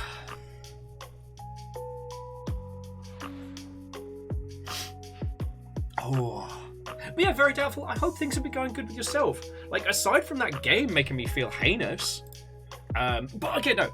But then again, I'm not necessarily sure it was the game. It might just be that, like, I've been going pretty hard lately, and with a combination of like poor sleep patterns and definitely drinking too much, it is also entirely possible that I've just upset my tum-tum to the point where it's like, yo, like, sort your shit out or we're getting more of this.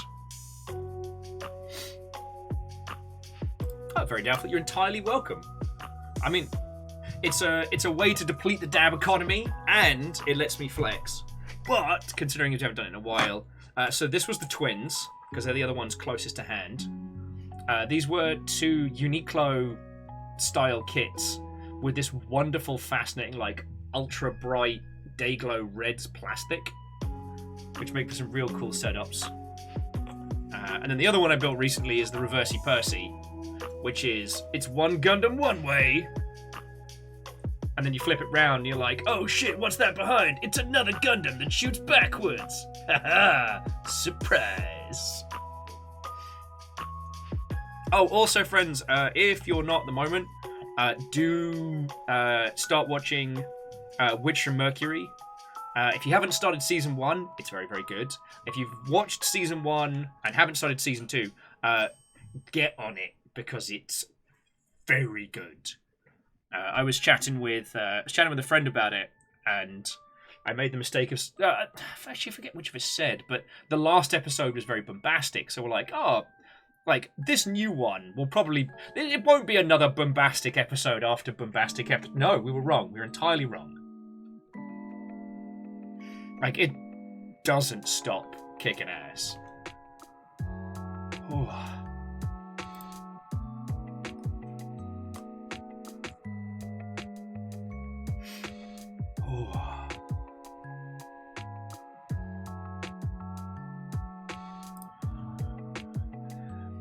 No, Fearless, it's definitely worth it, especially considering that when you were watching it on, I forget the other service, but they biffed the launch order. Now, that's just not fair. Oh. Oh yeah, and also they missed a whole ass episode, which is just lame. Oh.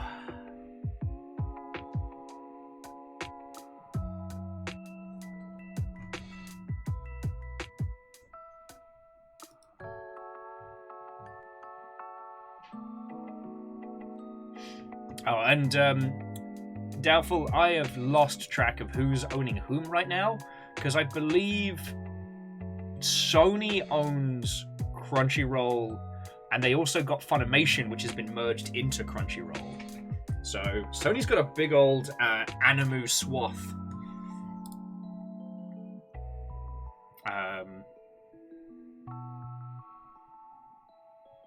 I started watching a little bit of whatchamacallit, New Ranking of Kings, which has been very good.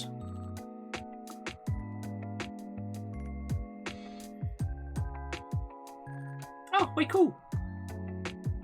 Sorry, just very doubtful saying that Funimation's like 6 blocks away from me. That's lovely. So Wheeler Dealer, who is an industry friend, we both served under the waggling finger of Uncle Sonic 1,000 years ago. And also who streams, was at Funimation, so I don't know if they're in the same swath of the world, but... Whew. I mean, the only thing to really say is, like, it makes my little nerdy heart happy that we're at a point where Animu and Funimation and all of that stuff is all bundled together.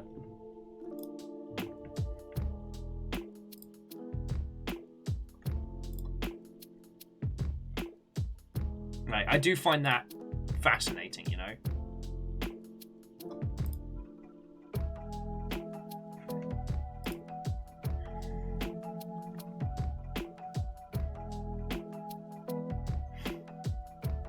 Oh, excuse me.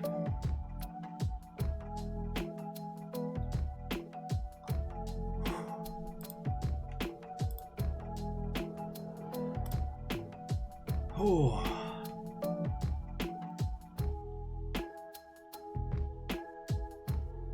Dustin, Viewfinder is on my radar, and I'm very looking forward to it.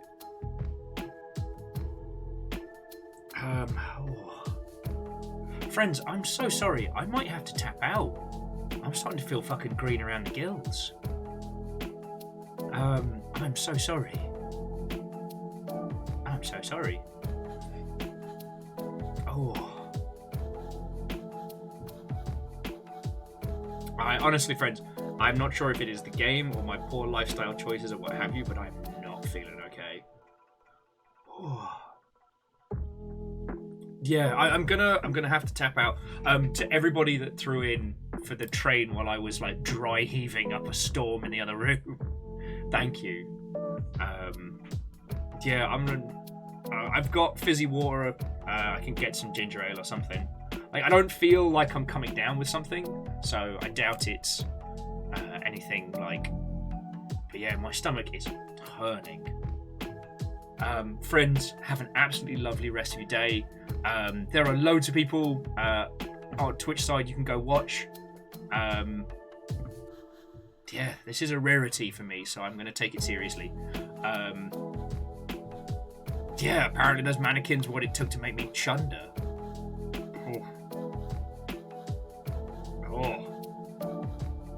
Oh. Yep, sorry, that is time. Friends, I'll talk to you on Discord later. Have a lovely rest of your evening. I'll do proper credits tomorrow. We've got Rainworld. It'll be great. I love you all. Thank you for putting up with me. I'm so sorry. To be continued. Oh.